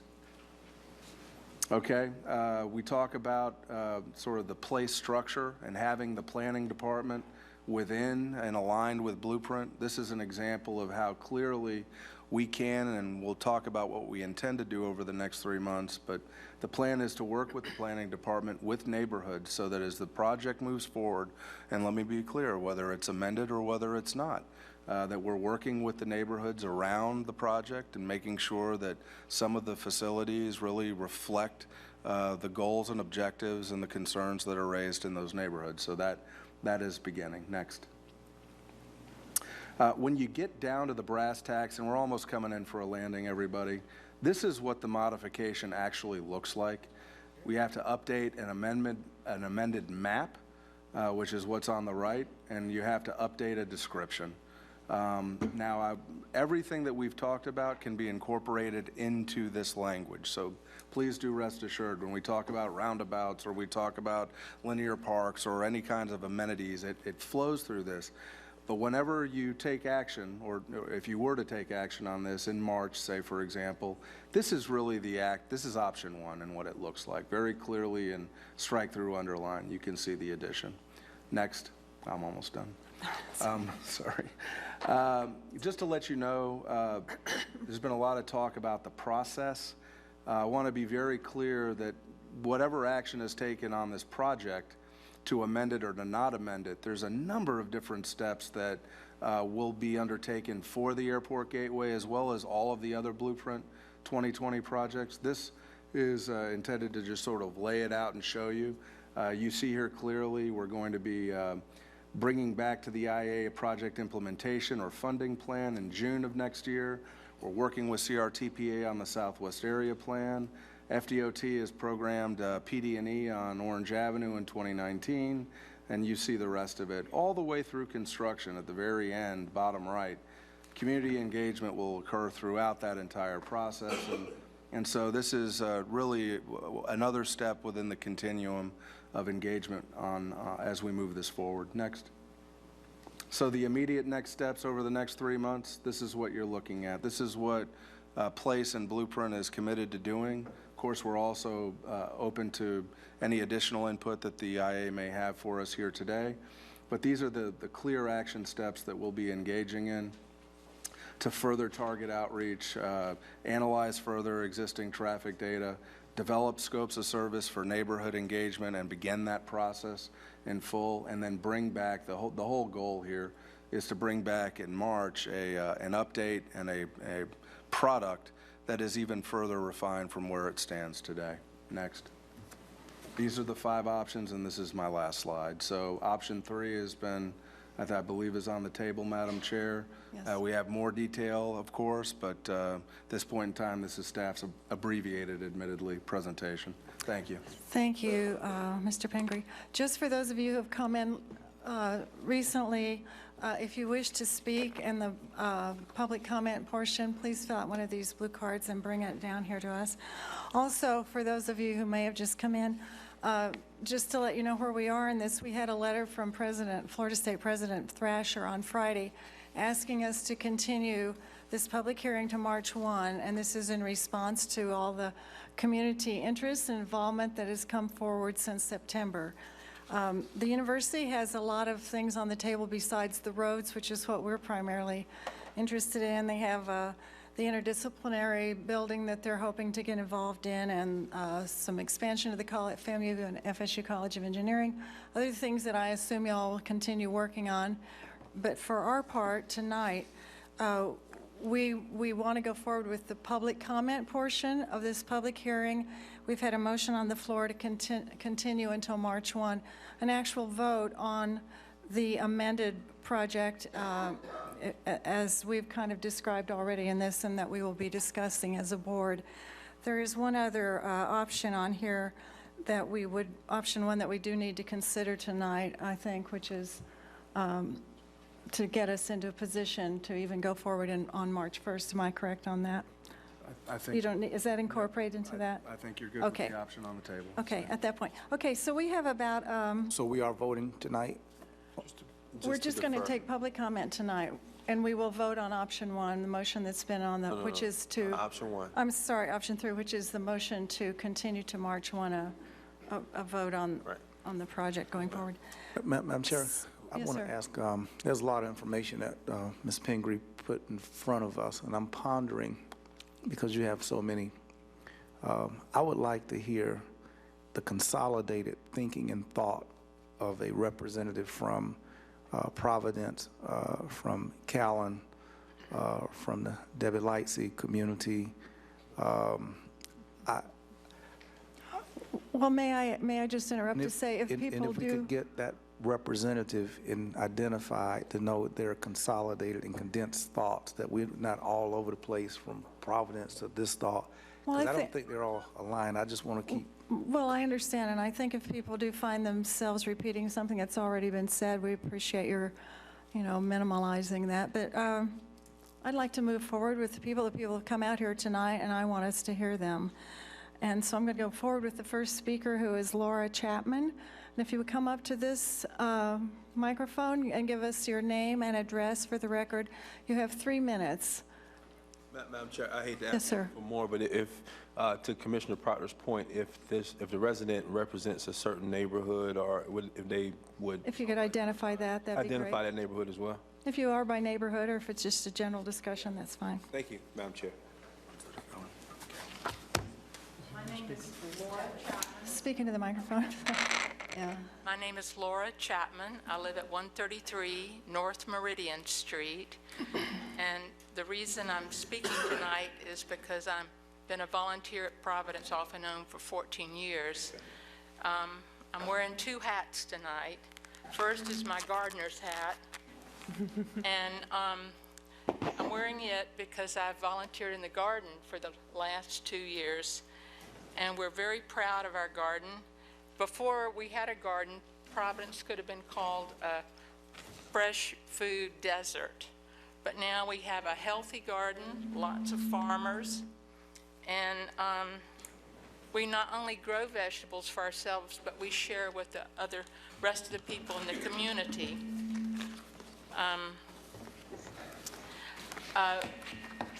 The point is, the garden has become a focal point in the community. We're very proud of it, and we work hard there.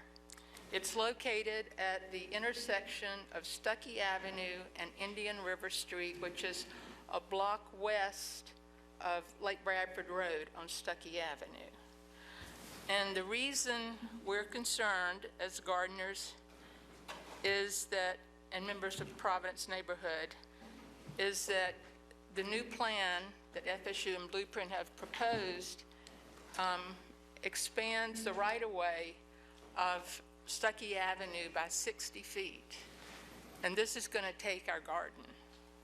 So if this plan is approved, we would appreciate it if there would be a provision for a new piece of property with similar amenities and crop flourishing possibilities as we have now. And that's our desire. Thank you. Oh, that's one hat. I'm sorry. This is my Matador's hat. It's a real Matador's hat. And I'm wearing it to represent myself as a taxpayer in Tallahassee and Lincoln County. And it is my opinion that we do not need 2 gateways from the airport to downtown Tallahassee. And I prefer, my opinion is to use the Lake Bradford, the original plan, the Lake Bradford Spring Hill Road access or gateway. This is where I'm going to get in trouble now. It is my opinion again that FSU's plan is not really a gateway plan. FSU calls it a gateway plan because they want to get some Blueprint money. You do need to wrap this up. Your 3 minutes are almost up. Well, that's it. It's not really a gateway plan. It's FSU's plan to build a wide, fancy road to and through the Southwest FSU Park. Thank you. Thank you very much. And by the way, Kevin Graham, who works with FSU, is on hand to answer questions maybe at the end of the public hearing. If you'd like to make some comments, that would be great. Okay, thank you very much. The next person is Philomena Anjou. Philomena? Philomena, please come up. Your name and address for the record, and you have 3 minutes. And Mr. Hargraves has got a clock ticking over here.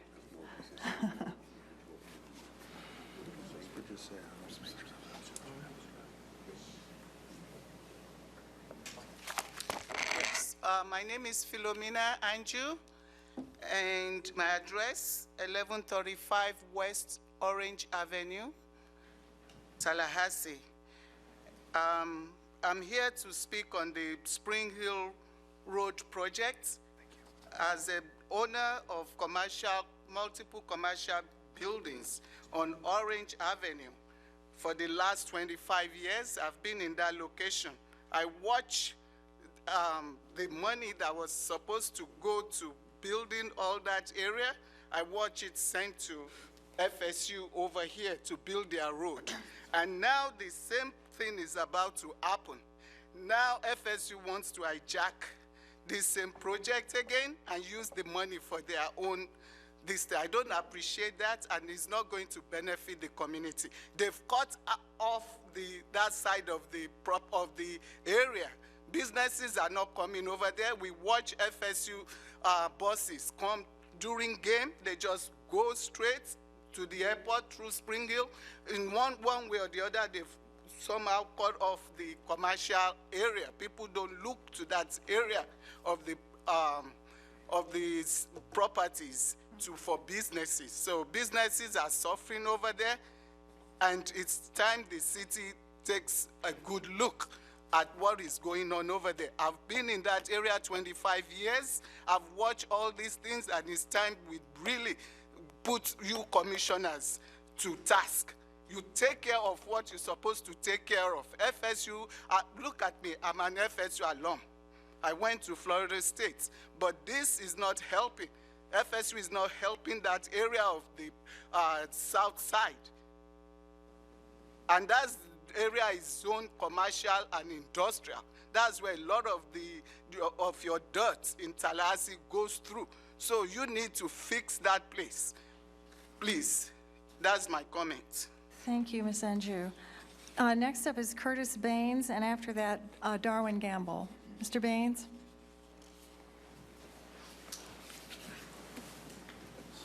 Good evening, Curtis Baines, 1323 East Tennessee Street.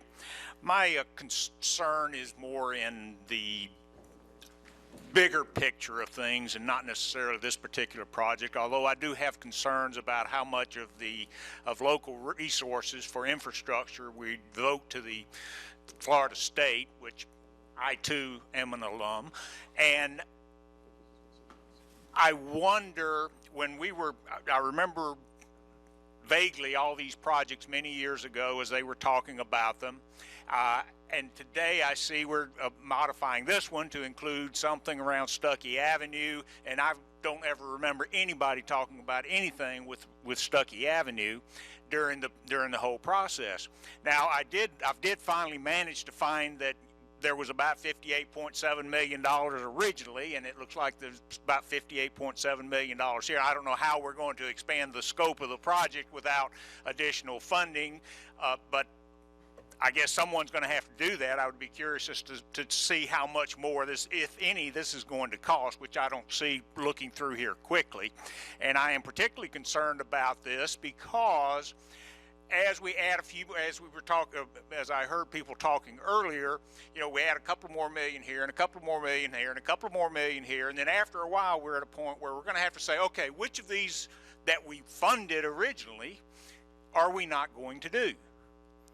And what I would suggest that you do is go back to that economic development. You've got $90 million in a slush fund for economic development, and I would cut half of that out for reserves for future and expanded projects, because like a lot of people in the community, I am concerned because I know who made sure that $90 million was in the sales tax infrastructure projects. So I am concerned about that. I think we can use it for better purposes than what is currently allocated to. So if these projects require additional money, then I would recommend that we take it from that than some of the other projects that I am far more interested in seeing you undertake. Thank you, Mr. Baines. Darwin Gamble is next up, and then Debbie Lightsey. Good evening. I'm Darwin Gamble, 1248 Halifax Court. If this amendment is adopted, 1/3 of the funding for the whole project is going to go into two of those segments you noticed earlier, C and D. C is that new street that's going to cut through those neighborhoods, and D, that will be the improvements on Stuckey Avenue. If you couple that with drawing the traffic away from Spring Hill Road, it's not an airport gateway project anymore. It's an FSU project. This is mission creep run amok. Now, you can continue this item if you want to, but I strongly urge you to just kill it. It's a bad amendment. Thank you. Thank you. Debbie Lightsey, and after that, Pamela Hall.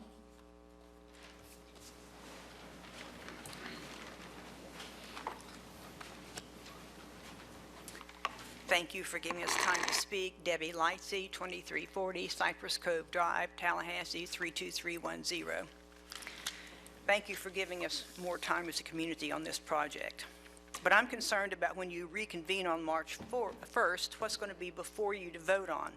How do you get from where we are tonight, which is a hotly contested, very divisive project, to something that serves the whole community's interests and safeguards public funds? What's going to be the process to do that? These are my recommendations. You have an approved airport gateway project, fully funded and implemented. If in addition to that you want to have a development agreement with FSU for something else, treat it like a standard development agreement. But first keep face with the public on the approved airport project. And on that project, restore the right-of-way funding for 4 lanes on Spring Hill Road, build 2 lanes now with a wide median to accommodate the extra lanes when traffic warrants it, but be smart and buy it now, and build it with all the blueprint amenities. Now for the FSU development, make FSU pay for its own road to the Southwest campus, or make it a joint project using a standard cost share formula based on origination and destination studies and projected daily trips. I know all those words because I've seen government all those years. That is a standard way to treat this project. Do not credit FSU's side of the balance sheet with inflated right-of-way donation estimates. They are going to grant easements only. Your professional staff knows how to do this. These formulae are very standard. As to neighborhoods, any additional traffic directed on the neighborhood segments, A and D, should be negotiated with the neighborhoods, not FSU. Designs incorporating full traffic calming methods like 11-foot wide travel lanes, roundabouts, protected sidewalks, and bike lanes should be included. Start with neighborhood protection and pedestrian safety in mind, not moving traffic to or from FSU's campus. Allow no signage indicating Lake Bradford Road is a gateway to either downtown or FSU. All signage will declare Spring Hill and Lake Bradford Road North as the gateway. Orange Avenue West, any improvements to any segment of this road will be done based solely on the traffic congestion numbers in the order of the heaviest congested areas done first. Project sequencing, build the approved airport gateway first. If FSU wants to move forward with the roadway segment C entirely on their own campus, encourage them to proceed using their own money. Please, under no circumstances, direct the neighborhoods to negotiate with FSU. FSU has no authority to negotiate. They do not control sales tax numbers. We did not vote for them. And they, of course, as we would expect, are putting the university's interests first. We expect you to put our interests first. And we hope tonight that you'll authorize a process that can be completed by March 1. And if we had our preferences, timing would not drive this. The quality of the product and the inclusiveness of the public involvement process would be what would drive it, and not an artificial deadline. Thank you. Thank you, Commissioner. That's as fast as I can talk. That was pretty good. Pamela Hall, and next up is Joe Berg.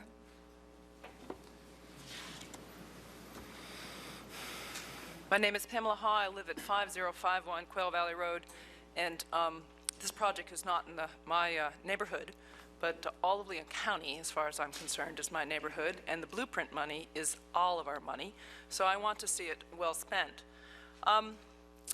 My concern here is that between now and March, not a single premise of this project is going to be re-discussed. We are already on the path that we are building, that we need a gateway network coming out of the airport, and that since this is a time-sensitive project to FSU, that we are going to move on it as rapidly as possible. I'd really like to know what that time-sensitive is. FSU has asked the legislature multiple times for money to build the building that they've been talking about in the newspaper. So this is just, it can't really be just about them trying to come up again in front of the legislature. So again, as people have been saying, this is being driven by a need of FSU that none of us publicly understand. But more important, between now and March, I think what needs to be addressed are the premises. We don't really need a gateway. There's only X amount of trips, and if we redirect them over the very pretty Lake Bradford, South Lake Bradford, though it'll be pretty and slow, it'll still go into FSU, where are all those eyeballs going to go to Spring Hill? Where's the trips and the traffic that really will encourage Spring Hill to develop and redevelop? We can make that road pretty, but if we take the people away from seeing it, they're not going to stop and use it. There's not going to be a reason to be there. So I really think Debbie's suggestion is excellent. You have a blueprint project. Move ahead with the blueprint project. If you think this other one is also something that you can collaborate with FSU on, then collaborate separately. The timing of this is critical. If anything happens to the FSU first, it will take away the eyeballs from going up Spring Hill. And this blueprint project was designed in part to help the development of Spring Hill, to bring development as a gateway can to that part of town. The other thing I would say, again, about having neighborhoods negotiate, I've been involved in lots of neighborhood negotiations. FSU is a 900-pound gorilla. They have got all the resources when it comes to any bit of negotiation. Neighborhoods, even ones as well-stocked as these, cannot begin to bring the expertise to the table.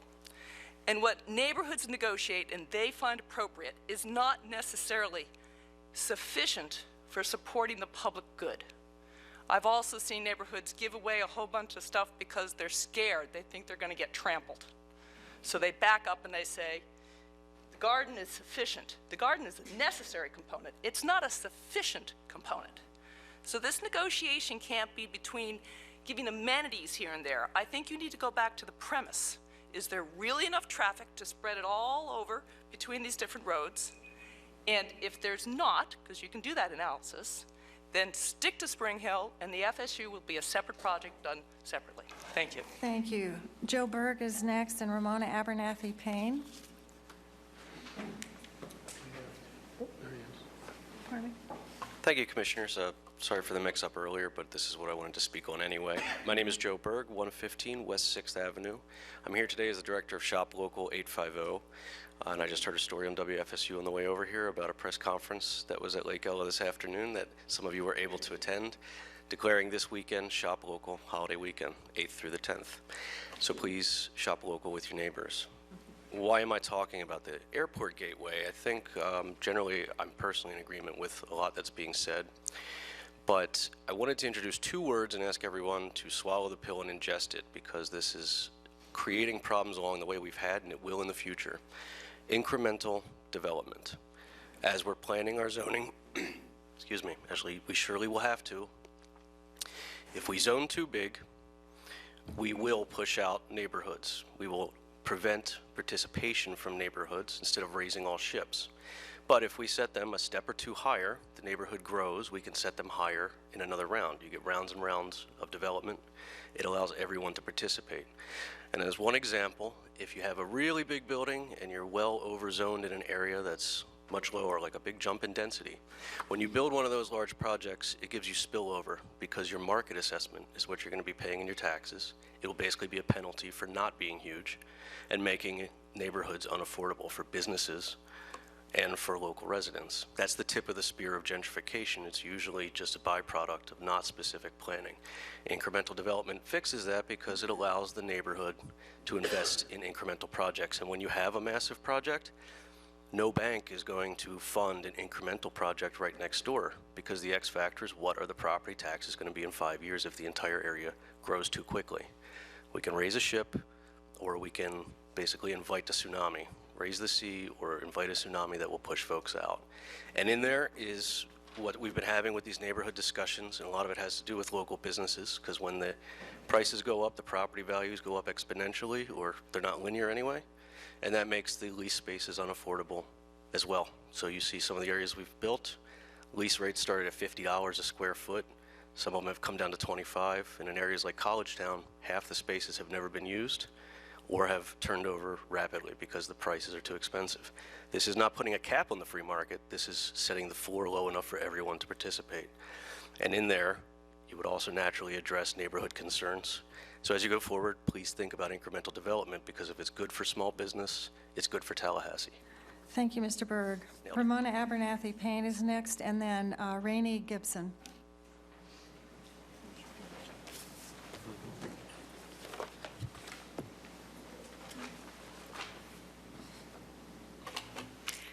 Ramona Abernathy Payne, 2006 East Indian Head Drive. Thank you for the chance to address you once again tonight. Improving access to FSU is a worthy project. It may even be worthy of blueprint funding. However, to claim that the path that snakes through neighborhoods is a better access between airport and city is simply ridiculous. When FSU comes in late to the process, asking to redirect funds approved for a project years in the making is entirely unfair to neighborhoods who have been involved in the planning process, who have been waiting patiently for funding. Go forward with the original gateway design and let FSU get in line. I know you have a motion on the table, but I would strongly encourage you to go vote for option 4 instead. Go forward with the original plan. And at the very least, if you insist on going forward with continuing the amendment, instruct staff of what the process leading into that discussion on March 1st would look like. Thank you. Thank you. Rainey Gibson and then Bill Peebles.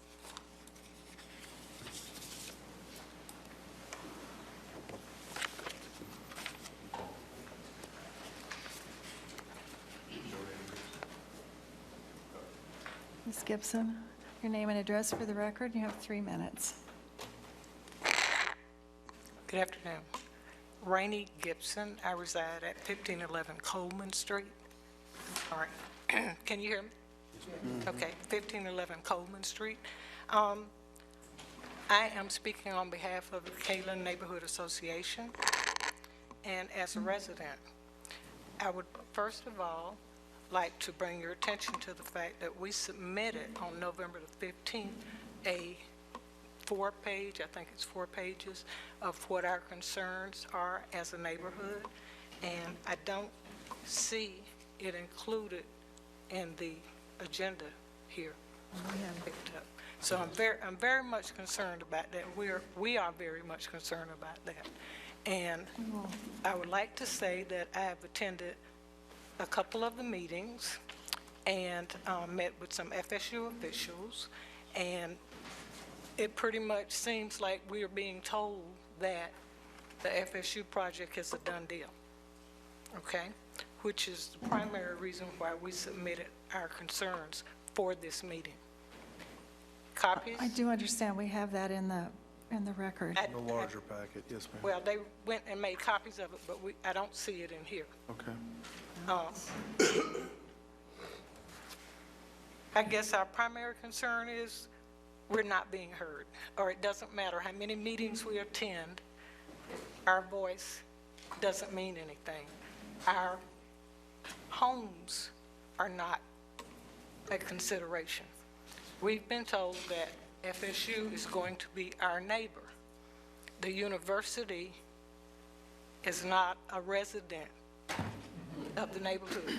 They don't live there, we do. And we implore you to please take that into consideration. We're concerned about our homes, our property value, the noise coming in, perhaps an increase in crime. You know, we want to live peaceful in our homes. And I haven't heard any speaker come up here that said anything that drastically different from what I'm saying as far as the Blueprint 2020 deal is concerned. Please listen to the neighborhood concerns. I ask that nobody has this, that you please look at it. Thank you very much. We have, I would ask that some of our neighbors stand up, please. This is from the Callan neighborhood. That's from the Callan neighborhood. Hi, and thank you for coming. Appreciate it.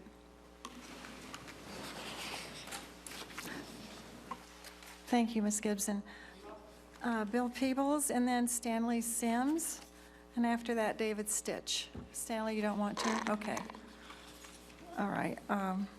Then David Stitch after Mr. Peebles. Mr. Peebles, your name and address. Commissioners, I'm Bill Peebles. I live at 3056 Flasticoa Road, which is just off South Lake Bradford in Tallahassee. You know, this has been a hard deal, and y'all know it, and it's also a big deal. And it's not just that it changes a lot of things in the Southwest, but it changes something that has been a community consensus for 20 years. And you can't do that in 3 months. You just cannot. And I think that we have a chance to get it right in another 3 months, and I hope we do. I want to really just acknowledge the incredible time and attention that Mr. Pingree and Ms. Calder at Blueprint, city and county staff, a lot of you have given to this. You've all been very thoughtful and very responsive, and I appreciate it. Most important, though, I think I want to say thank you to Kevin Graham, who's taken a lot of time that he may not always have enjoyed, and especially to President Thrasher for giving us a little more time to work on this. As you have to understand, President Thrasher's hands are full out there right now, but he took personal time to understand what was going on out here to make the decision that they could wait 3 more months, and I just thought somebody ought to publicly recognize the folks who worked so hard on this. I think what will happen is on March 1, you'll have a choice between a better project or what you've heard from a lot of citizens, no project. But I'm confident we can improve what you have today. Thank you. Appreciate those words. David Stitch, after that, Don Dietrich, and Keith Miller, and those are, that's all of the cards we have at this time. Mr. Stitch? Hi, Hey. I'm David Stitch, 3085 Echo Point Lane. We live in an interesting political environment right now, and Bill took my thunder. I want to say thanks for the time and effort that the city and county staff has put into this project. It's been a lot of effort on a lot of people's behalf. The people who live around Lake Bradford, people who have spoken this evening, are concerned about the increased traffic from FSU and the need for changing the project. We had a gateway set aside. Let's just leave it that way. If it's determined that we need to modify it at all, Commissioner Lightsey brought up several good points about signage and redirecting traffic, specific requests, specific ideas that we had in the neighborhood about not increasing the traffic flow on South Lake Bradford Road. Thank you so much for your time.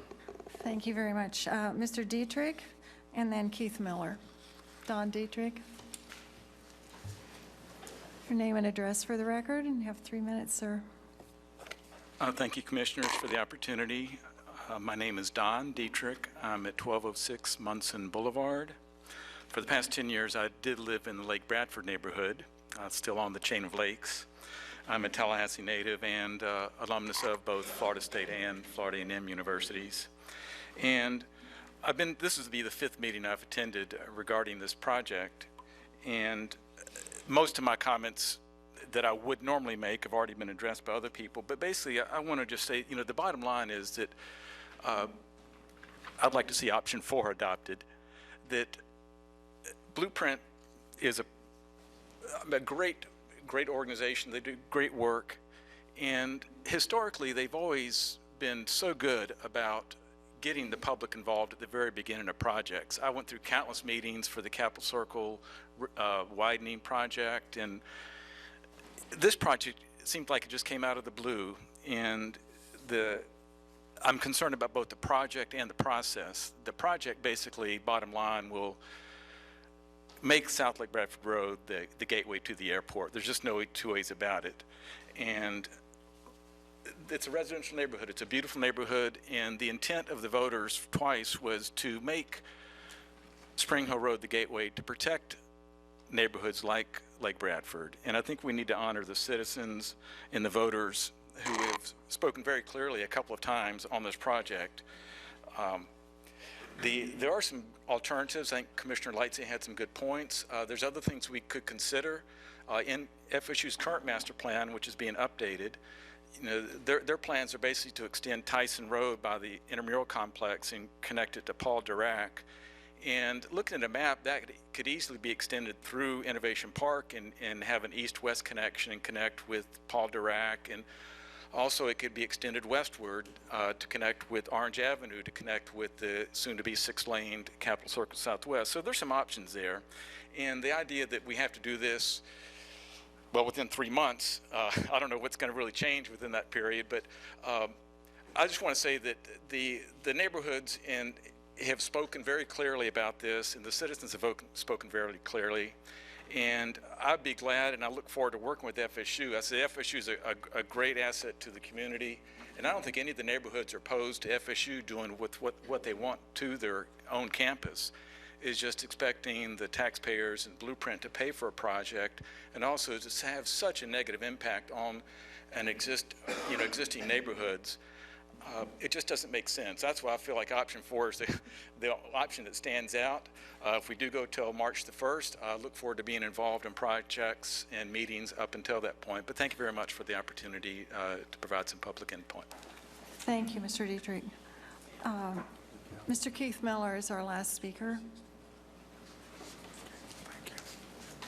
Good evening. My name is Keith Milley, 4063. I'm sorry. M-I-L-L-E. 4063 Longleaf Court. I've lived there for 17 years. And I just wanted to add to the discussion here that it was in April 2004 that the Blueprint 2000 group brought the community together to start discussions about the Lake Bradford sector plan.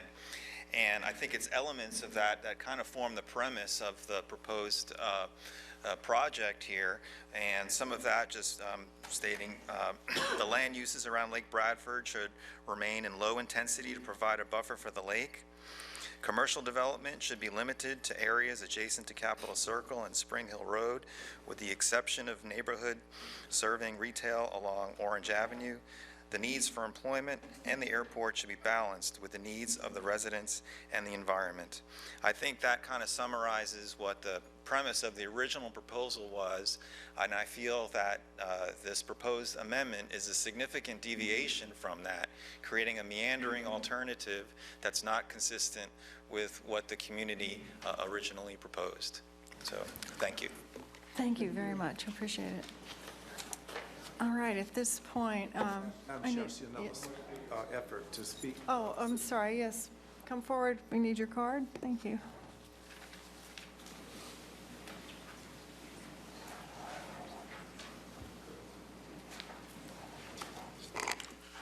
I'm Leslie Harris. I live at 2022 Hillsborough Street in the Providence neighborhood. I'm not against FSU getting a road that it needs, but I think this goes well beyond the needs of the university. Just a couple of things. Obviously, Providence will be impacted the most by this, and also, I think it's lost upon a lot of people that Providence is the front door to Innovation Park, to FSU's Southwest Campus. Because of that, I would hope that any needs or concerns that the neighborhood has about this project or any future projects be placed high on the list of consideration for the neighborhood. Then the next thing I'd like to mention is that notwithstanding the sense of urgency that FSU has, in my mind, this road is 15 years in the making. It's based on a report that I read, written for FSU in 2002 by the Urban Land Institute, titled University Park. And so I think as you deliberate on this issue, you should take time to take a look at the report, particularly the piece that deals with the road and neighborhood interactions and impact. And then the last point I wanted to make was that Stecky was upgraded less than 10 years ago as part of the Providence Neighborhood Renaissance initiative. And major upgrades were made. In reading, those upgrades including getting sidewalks on both sides of the street, getting curb and gutter drainage, getting bike paths, and I believe the road itself was rebuilt. And looking at an old commission agenda, the estimated cost at the time was $4.5 million, okay? Now, I was told by a neighbor that we got a discount on that, but still, if I'm understanding this project, you're gonna have to tear all of that up, okay? So just consider that possibility as you continue to deliberate on this issue. Thank you for your time. Thank you. Thanks very much. We have one more speaker. All right. Thank you. Come forward. You're up. Just turn in your card, please. My My name is Linda Service from 2960 South Lake Bradford. And I almost didn't come tonight because all my friends said, you have no power. FSU's going to do what they want to do. Money talks. And I'm sitting here and I realize I'm not alone. And I agree that we should go with the original proposal and not divert traffic down our lovely South Lake Bradford Road. That's all. Thank you. Thank you very much. All right, we do have a motion on the floor and second, and if the commissioners would like to weigh in. Madam Chairman. Thank you, Madam Chair. Before you execute the vote, Madam Chair, I wanted to ask staff, Mr. Pingree, if it's within his understanding that in bringing this matter back in March, that staff is going to look at the idea, the proposal, a proposition that the airport gateway and its potential for our preserving the original intent of being able to afford the right-of-way. Is that within the scope of what Nick has put out there? Madam Chairman, yes, Commissioner, happy to affirm that the agenda materials that you have before you included the identification during the last 3 months of right-of-way dollars for Spring Hill Road so that we could begin acquisition of right-of-ways for a future ultimate 4-laning, and that will continue forward in what we bring back in March. Okay, thank you. We've heard a lot tonight, Commissioners, and I actually went out and attended one of the meetings that was held at Pineview Elementary School, and I want to compliment staff, in particular Mr. Pingree and those soldiers who came out, gave a fair and balanced presentation in front of the community. The way we broke out into groups and you all went around and tried to ascertain in smaller groups what people wanted. You tried hard to. And tonight you took 5 or 6 points from each of the neighborhoods and presented them in terms of one of the things that have not been mentioned, which I'm not sure that IA is responsible for, but I think Mr. Byrd used the word gentrification. And I think that displacement is a word that staff use, but people's ability to afford to continue to live in neighborhoods that they've been in for a long time, when we add this kind of infrastructure for Florida State as it expands, will the indigenous population of people who've been there historically for 40, 50, 60 years remain there, be able to afford the tax value of property? Will their children be able to afford to stay in those neighborhoods? And I think that in all that I've heard today, I know it is an undercurrent as to whether we're facilitating a kind of a wholesale future transition of these neighborhoods into a more upper, stronger economic class of citizenry that will live there. Indeed, there's been no ask coming from FAMU or TCC. And I think that we should, over the next 3 months, I would like to see staff go sit with those universities to see if we're just going to have a general raid on the public fund. Then let's allow all the institutions to have a lollipop for their role in what they do in our community.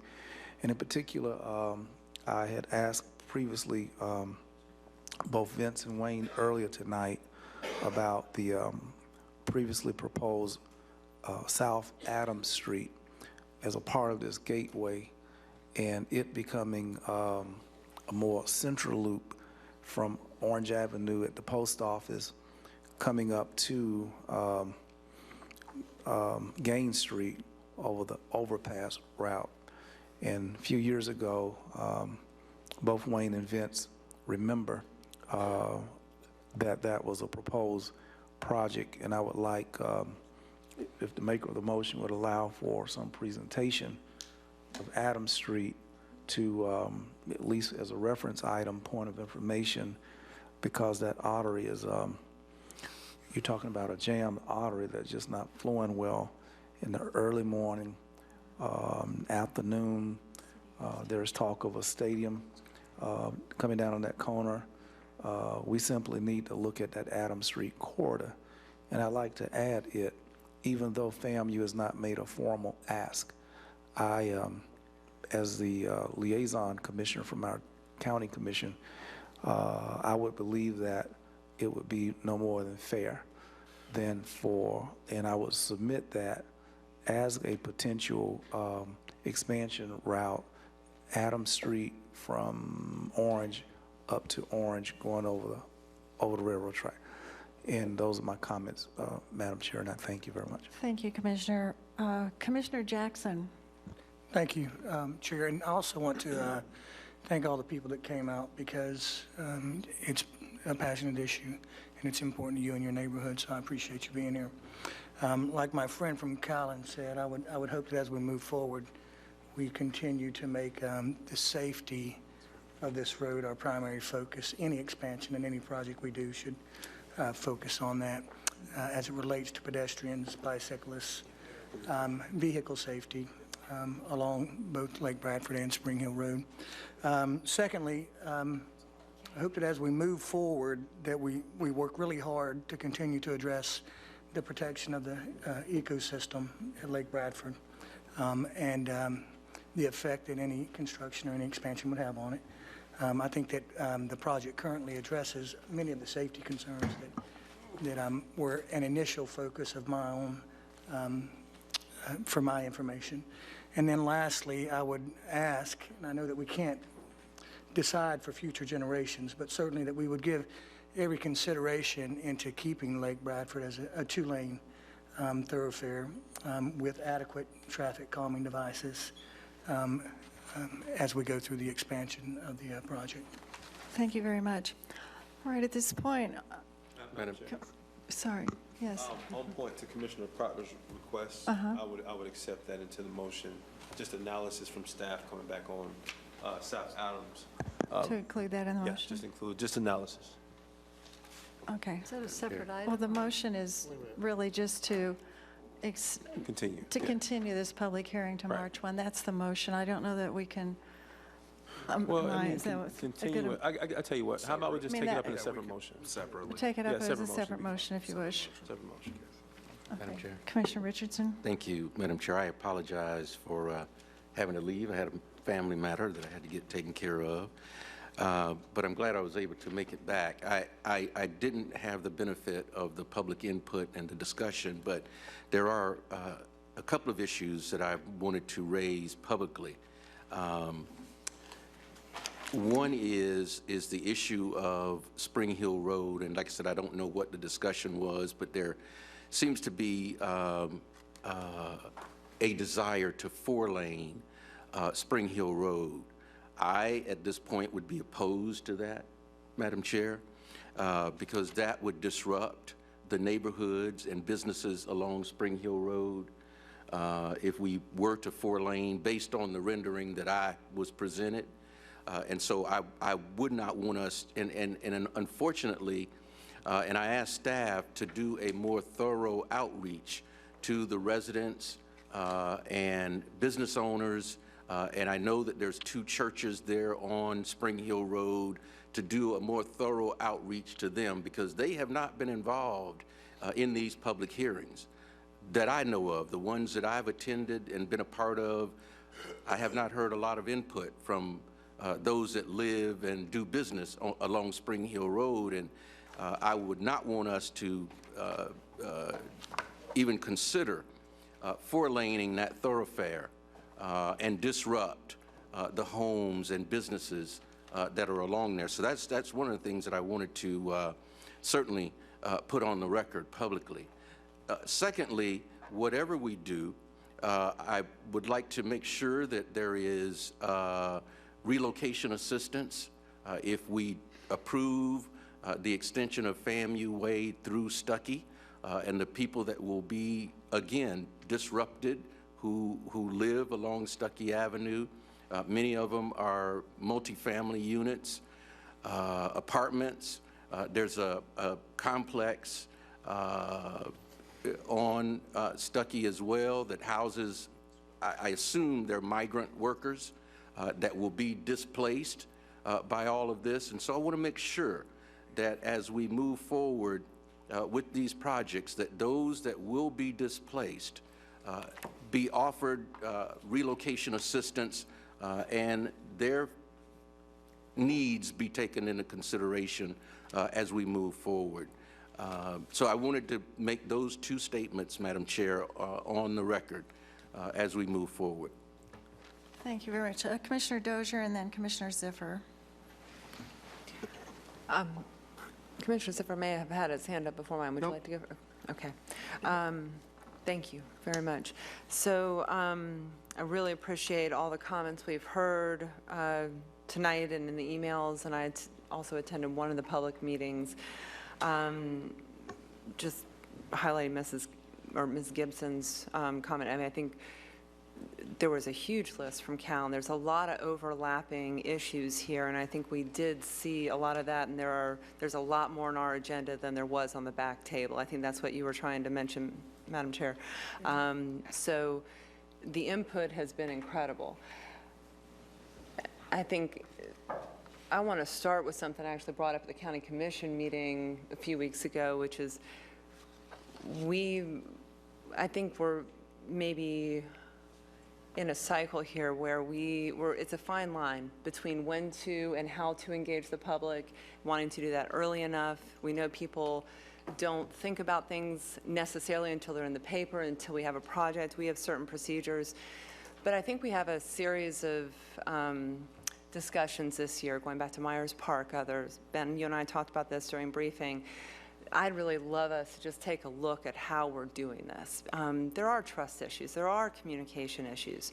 There are perception issues when something looks like it's done and it's not. Not all of that we can control, but I think there is a way that we might have done this better, and like we did after the hurricane or something else, I think it's in our interest, because I think we want this to be a collaborative process. So anything we can do, I know staff is committed to this. I appreciate that. The engagement the last couple months has been great, but I think we could do a lot more of that in the future. So just wanted to make that statement in general, that we are listening. And I think we're getting a lot of good input. So I guess at first I just want some procedural direction, that separating the motions is fine. If there are other things that we have heard from residents would like staff to look at in the next few months, I don't know if that needs to be a form of a motion or not. I take some direction there. I'm sure others may have some comments as well, as you did, Commissioner Maddox. Well, I would assume that the staff has been taking copious notes on this, and that this tonight is one more occasion to incorporate what we're hearing from the community. So sure. I don't know that we need a separate motion on that. I think it is why we are here. So any comments will be taken into consideration over the next few months as we analyze this project? Absolutely. But this is the public hearing for this purpose, exactly. From the board as well, though? From the board as well. Okay. Part of what was at the conclusion of staff's presentation was a desire to utilize the next 3 months on this project. I'm going to get back to the separate motion that we discussed before, but on this project, so that you have a more refined, a better product, an even better product before you at your next meeting. And so we laid out a few action steps. So that's statement one. Statement two, yes, where there is consensus by the IA on different things you want us to pay more attention to, open to it. Separately, different issue, which is the Orange Avenue, the Adams Street.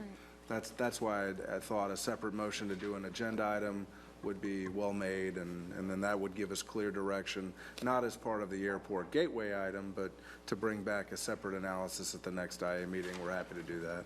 On point, Commissioner, I don't want to break your train of thought, but I thought I heard you say something different. And I think Commissioner Dozier is talking specifically, this is the first time the IA has ever had to consider something of this magnitude. And when something comes up, we have these neighbors here speaking out because they felt like they hadn't been a part of the process. But the thing is that we've never had this happen, and there is no quote-unquote process that we've ever had to go through. And so I think her question is one of talking about in the future, if something like this comes up, what's the actual process we go through so the public knows, that whoever's proposing the amendment knows, and we go through that process from beginning to end to kind of dissipate some of the confusion that has gone on through the process that we're going through right now. Commissioner, I very much appreciate that. That was where I wanted to start because there has been a lot of confusion and a lot of concerns and a lot of legitimate concerns, but actually the second question was more about, and you used the word consensus, Ben, and normally we get to consensus by a vote. So there's some specific things on these projects, or on this whole project that I wanted to ask about. So I'll get to that now, and whether or not we need a vote, that's what I was asking about. That's a bigger issue that I hope we really dig into in the future, and I think staff will.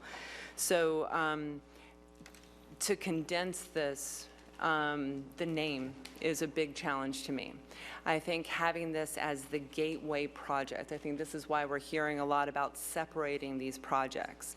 I heard a comment at the Tallahassee Museum about why are people going to know to take FAMU Way down Stuckey and through a new road and out to Orange to get to the airport. I kind of hope they don't. I think that's what we're hearing from South Lake Bradford and others. I have said this to a number of people. I Google mapped it when we went to our CRTPA retreat, and Spring Hill is the same time. We need signage. To me, I think we need to analyze our goals here.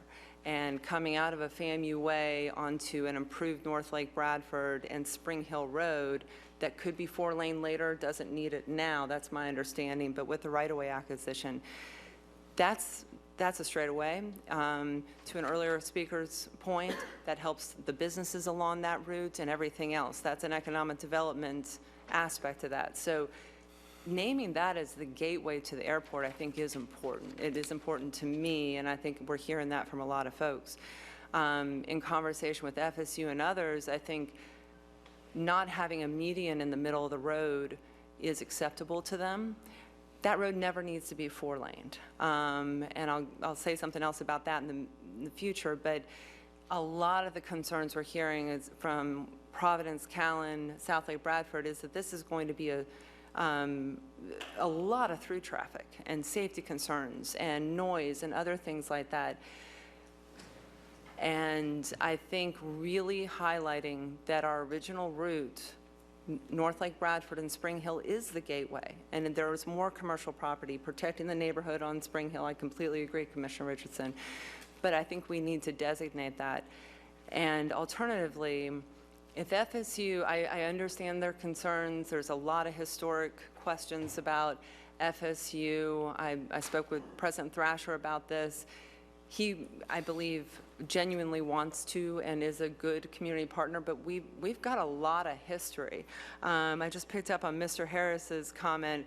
I love it that someone else remembers the ULI report from '02, and that was a university park because FSU wanted to take over Innovation Park. There was pitch battles, if we remember, between FAMU and FSU during that time. You fast forward now, even if FSU had not argued for this road, I could make an argument for it to reduce traffic on Levy through Providence neighborhood. That is an unsafe road. I've been on the board for 7 years and driving that road. Help the neighborhood improvements. Those plans have stalled for a long time, so I'm glad this is a catalyst for more energy there. But more access to Innovation Park. Someone mentioned the interdisciplinary research building. The legislature has funded $7 million. This is jobs, this is entrepreneurs, this is other things for us in the future. This is more students, the engineering school. A road like this is of value to Innovation Park and FAMU as much as it is FSU. I would like to get, if FSU would like to contribute and suggest this is great, but if it's in our house, it's a blueprint, it's a community project, it needs to work with the neighborhoods. that also find that benefit, and I believe FAMU and Innovation Park and other stakeholders will offer that. So I could go into more detail here, but I think the name, the signage, having the gateway be designated where it is, whether we study this as a whole or not, is really important, protecting the neighborhoods and really looking carefully about how to slow down traffic, compare the speed bumps to the roundabouts on South Lake Bradford, improve the bus stop, things like that. We need to separate the goals for these different areas. I hope that's our mission in the next few months. And my last comment is I didn't see any public meetings on that list. You may have already planned to do that in the next 3 months, but I think taking revised plans back out to these neighborhoods is a really essential piece, and FAMU and Innovation Park. So forgive me for taking a few minutes there, but we've all been assimilating a lot of information. Right. This is probably beneficial to most people if we get it in the right place, and the community input has been invaluable. Thank you, Madam Chair. At this point, Commissioner Ziffer is up next. Thank you. Commissioners, I'm excited. Think about it. We've been here, we took a little break, but since 3 o'clock, we've been talking about a lot of opportunities for us in the South Side. Every one of them, right? Magnolia Drive, that's where we started. We're talking about Spring Hill Road. We're talking about major infrastructure improvement FSU would like to do on their property. You brought up Adams Street. These are all things in our South Side, and we're talking about the opportunity for investment. We're talking about the opportunity for jobs. We're talking about things that we have been suggesting for a long time, but we're really finally doing it. That's exciting. We have a lot of neighbors here that are concerned. That's good, engagement. So I think these 3 months give us an opportunity, as Bill Peoples said, to work this through, because if we didn't have these in front of us, then we'd have real problems. So quite frankly, these are good things to be going on. I think we can work these out. I think we have people that are genuine, we have people that are concerned, we have people that are bright, and I think we'll come up with some conclusions. So having said that, I will call the question. Okay, a motion's been made to call the question. Do I Madam Chair, you know, I just don't know We have if two Ziffer people. don't like me or what. No, I've been as patiently and listened to every single body, and I want to say something. But if you want to cut me off, hell, I'm cut off. I'm sorry, that's the first time I've said something. all I know, night. and The you question waited did all not, night to cut me off. the question didn't get a second. You're up, and then Commissioner Miller, and then we will take a vote. I do not appreciate that. I believe that President Thrasher needs to talk to this community. And, you know, he indicates in his letter to you, Madam Chair, that as the President of Florida State, he's personally committed to working alongside our partners and neighbors. And Ms. Gibson said that he ain't their neighbor, and he want to create a better community. President Thrasher said that he was personally committed and that his commitment was shared by staff, his leaders, and everyone who is a part of the FSU team. I'm asking in the next 3 months, Mr. Pingree, that we have a meeting with the stakeholders that we've heard from tonight. I want President Thrasher invited.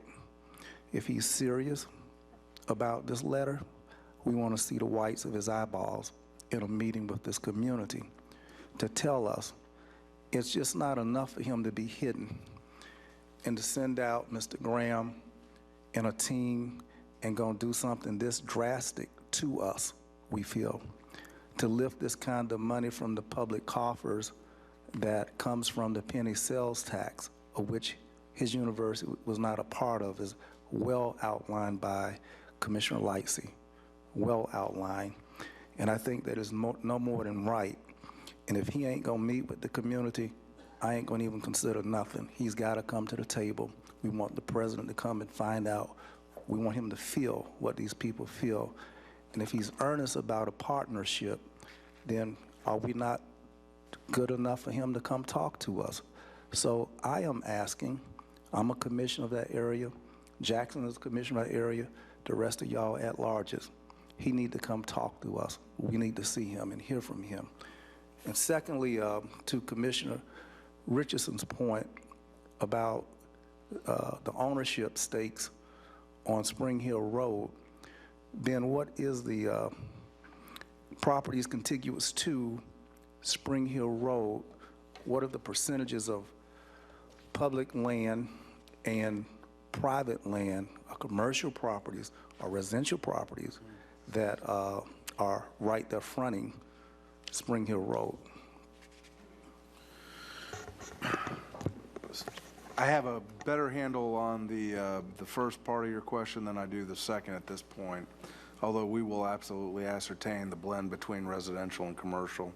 You've got, and the map really visualized it pretty well, you've got about 70% of the one side of the road or the other as you traverse down from Orange Avenue on Spring Hill Road to Capitol Circle is publicly owned, be it city, be it county, be it Blueprint. We actually have a couple Blueprint parcels, or be it the state of Florida. Okay.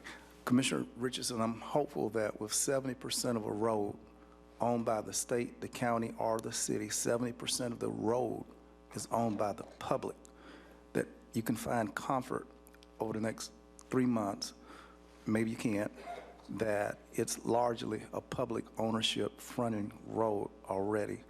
To the 30% that might be inconvenience, as you've noted, progress to an international airport, that may well be the price. But to those commercial recipients who own property, when the eminent domain issues come, they will be paid according to a rate of which commercial property is confiscated by government. So they will be paid for their properties. I'm really excited.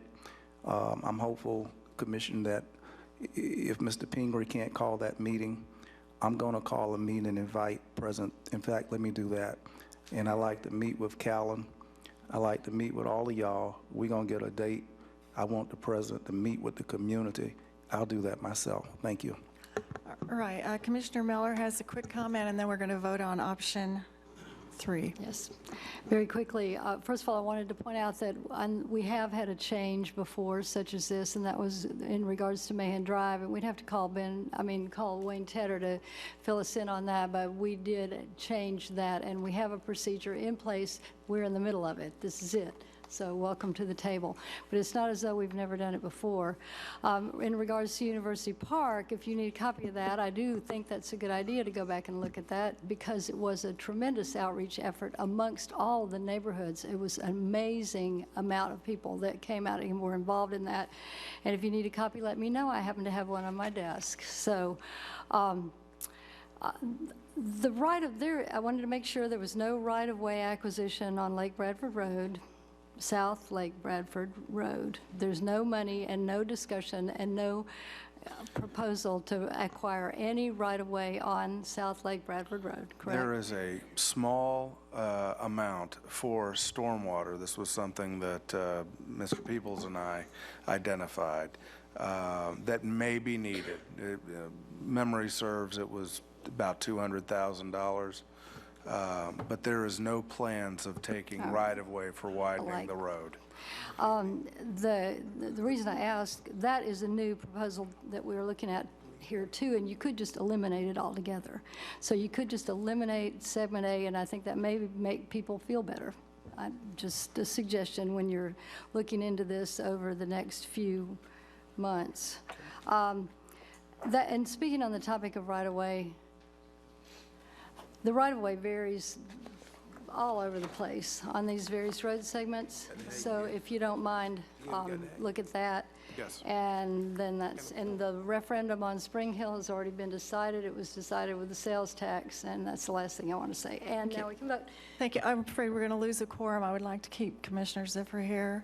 At this point, we have a motion has been made by Commissioner Maddox and seconded by Commissioner Ziffer for option 3, which is to continue this public hearing on March 1 at 5:30 p.m. All in favor, please signify by saying aye. Aye. And those opposed, no. Motion carries. Thank you all very much. Appreciate. Yes, sir. There was going to be another motion. Did you wish to bring forward another separate motion? On, I can't even remember what it was. It was for Adams Street. You want an agenda item? So moved. Yeah. Without objection, separate item. That'll come up at the next agenda. I forgot what it was. Okay. Got it. Thank you. Lively discussion.